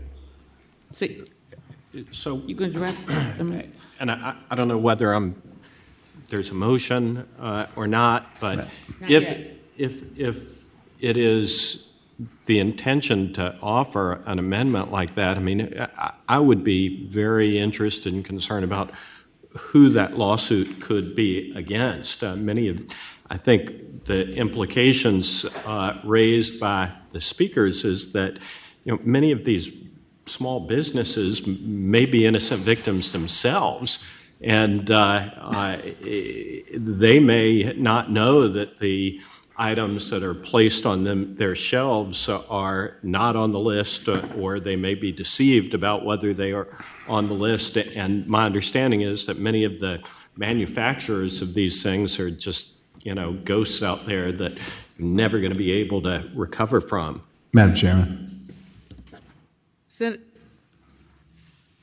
Senator Serval. Yeah, just responding to Senator Obenshea. My intention would be to focus on the distributors, the people that are selling to the stores, not the stores themselves. I mean, if there's not a system in place where you can objectively determine, looking at the box, like I said a second ago, where there's a tax stamp on it, it's not clear to me how that it's necessarily fair to hold a retailer accountable for that. But Mr. Chairman, members of the committee, Jeff Smith here on behalf of the Virginia Wholesalers and Distributors. I was going to wait as everyone had the discussion, but as the stamping issue came up, the wholesalers prepay the cigarette tax and the other tobacco products tax, and the similar to the other tobacco products, the wholesaler remits the tax up front, but it's also done through invoices, serial numbers that are on the product. The reason it's done that way and not through stamping is because our wholesalers on the cigarette side they have machines, and these machines are usually to the tune of about 6 figures as far as their cost, and they have to run each pack through.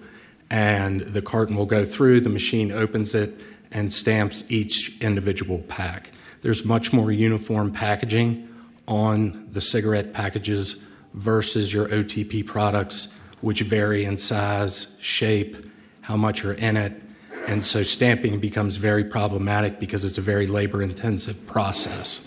And so on the vaping front, it would be very difficult to stamp all the different kinds. And I think we've looked, I'm not saying these are the ones we're going to stamp, but you can see that they're very different shapes and sizes.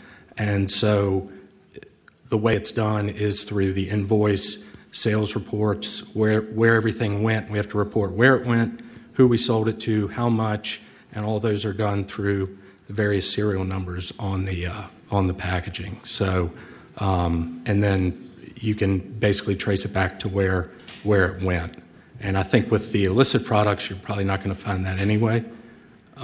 But we support this bill as is, because with the other products, at cigarettes and other tobacco products, we can only sell to the retailer the products that are on this list, this registry list, with the Attorney General.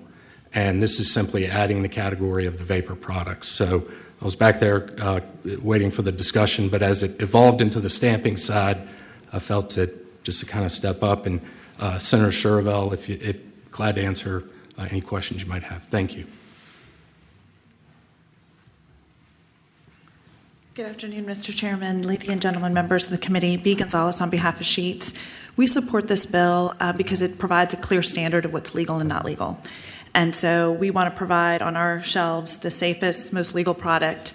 I'm not here to debate FDA. There's a lot of products in the pipeline. And so as long as they're in the pipeline, they'll be on the registry. And so this really sets a clear standard for us as a retailer on what to sell that's legal. Thank you. Thank you. Any questions of the speaker? Come on. Madam Chair, Brett Vasti, Virginia Manufacturers. We support this bill. We appreciate the patron. Consumer confidence and our market partner confidence is critical to manufacturing product growth. This will enable that. Thank you. Jason Parker, Virginia, AFL-CIO, we support.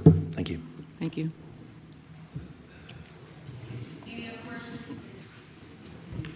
Anyone else like to speak in favor of the bill? That's all right. I know where you are. Come on, you can speak in opposition. Madam President, Mr. Chair, members of the committee, my name is Dylan Bishop. I'm speaking on behalf of the Virginia Smoke-Free Association. We are the association of the independently owned vape stores and retailers and also wholesalers here in the Commonwealth. Senate Bill 550 effectively restricts the vapor products sold in the Commonwealth to the FDA's PMTA process, which for myriad reasons I'll explain to you, is imprudent policy for the Commonwealth. Like Senator Evans said, the bill does nothing to curb underage sales, predatory marketing practices, siting near youth-centered locations, or to remove bad actors from the retail landscape here in the Commonwealth. Again, all this bill really does is corner the market for these big multinational conglomerates, otherwise known as big tobacco.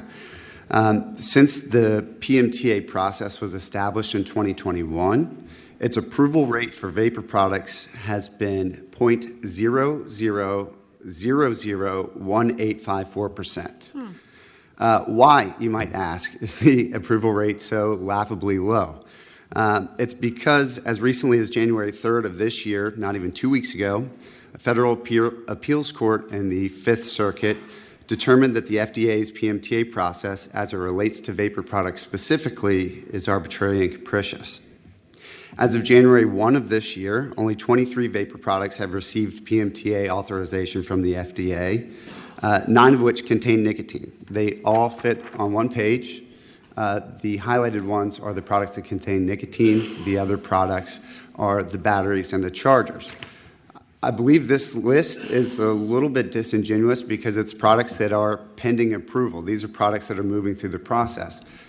But again, the approval rate for vapor products through the PMTA process is 0.00001. So, the list might be 1,800 products now, but give it 2 years once FDA has a chance to catch up and work through their review process. And I dare say that this list might be front and back at most. I'd also like to add that these products, the approved products, are owned by 3 multinational conglomerates, 2 of whom are in the room and I believe are supporters of this legislation.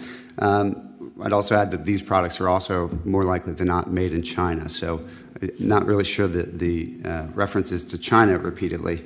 But if you're truly concerned with addressing the youth vaping epidemic, I would ask you to not support this bill, but instead consider supporting another piece of legislation, Senate Bill 582, which does address counterfeit products. And it does so with stringent penalties and the ability to remove bad actors from the marketplace. It subjects the retailers to background checks and licensure. It requires third-party age verification at the point of sale. And it imposes robust marketing, license, and labeling requirements on these products. Now, again, if we can strengthen the language around counterfeit products, I'd love to work with the major manufacturers to do that. But I think tethering Virginia's marketplace to the PMTA process, which has been held by federal courts to be arbitrary and capricious, is imprudent public policy. It's also, I'd like to note that, as politics often does, it makes for strange bedfellows.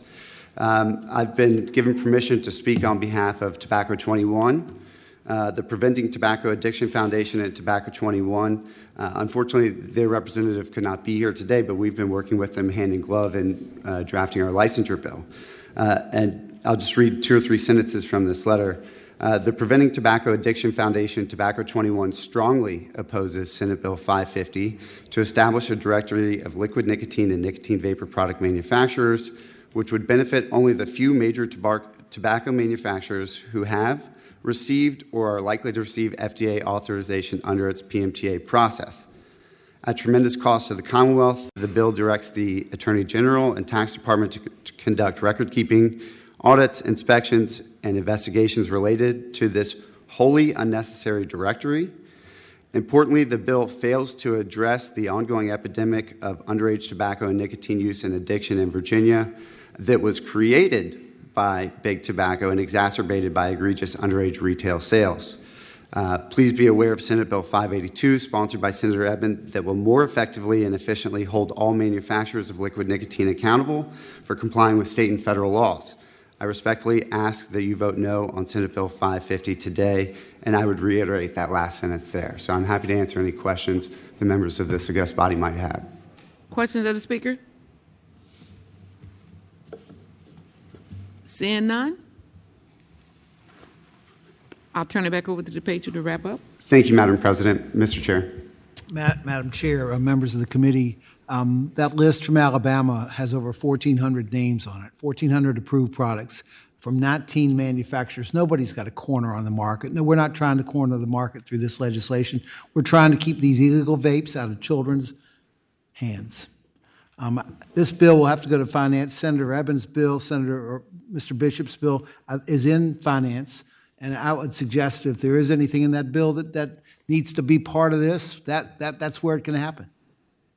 I'd ask you to report the bill and refer it to finance. There's a motion on the floor. I'll ask the clerk to open the roll.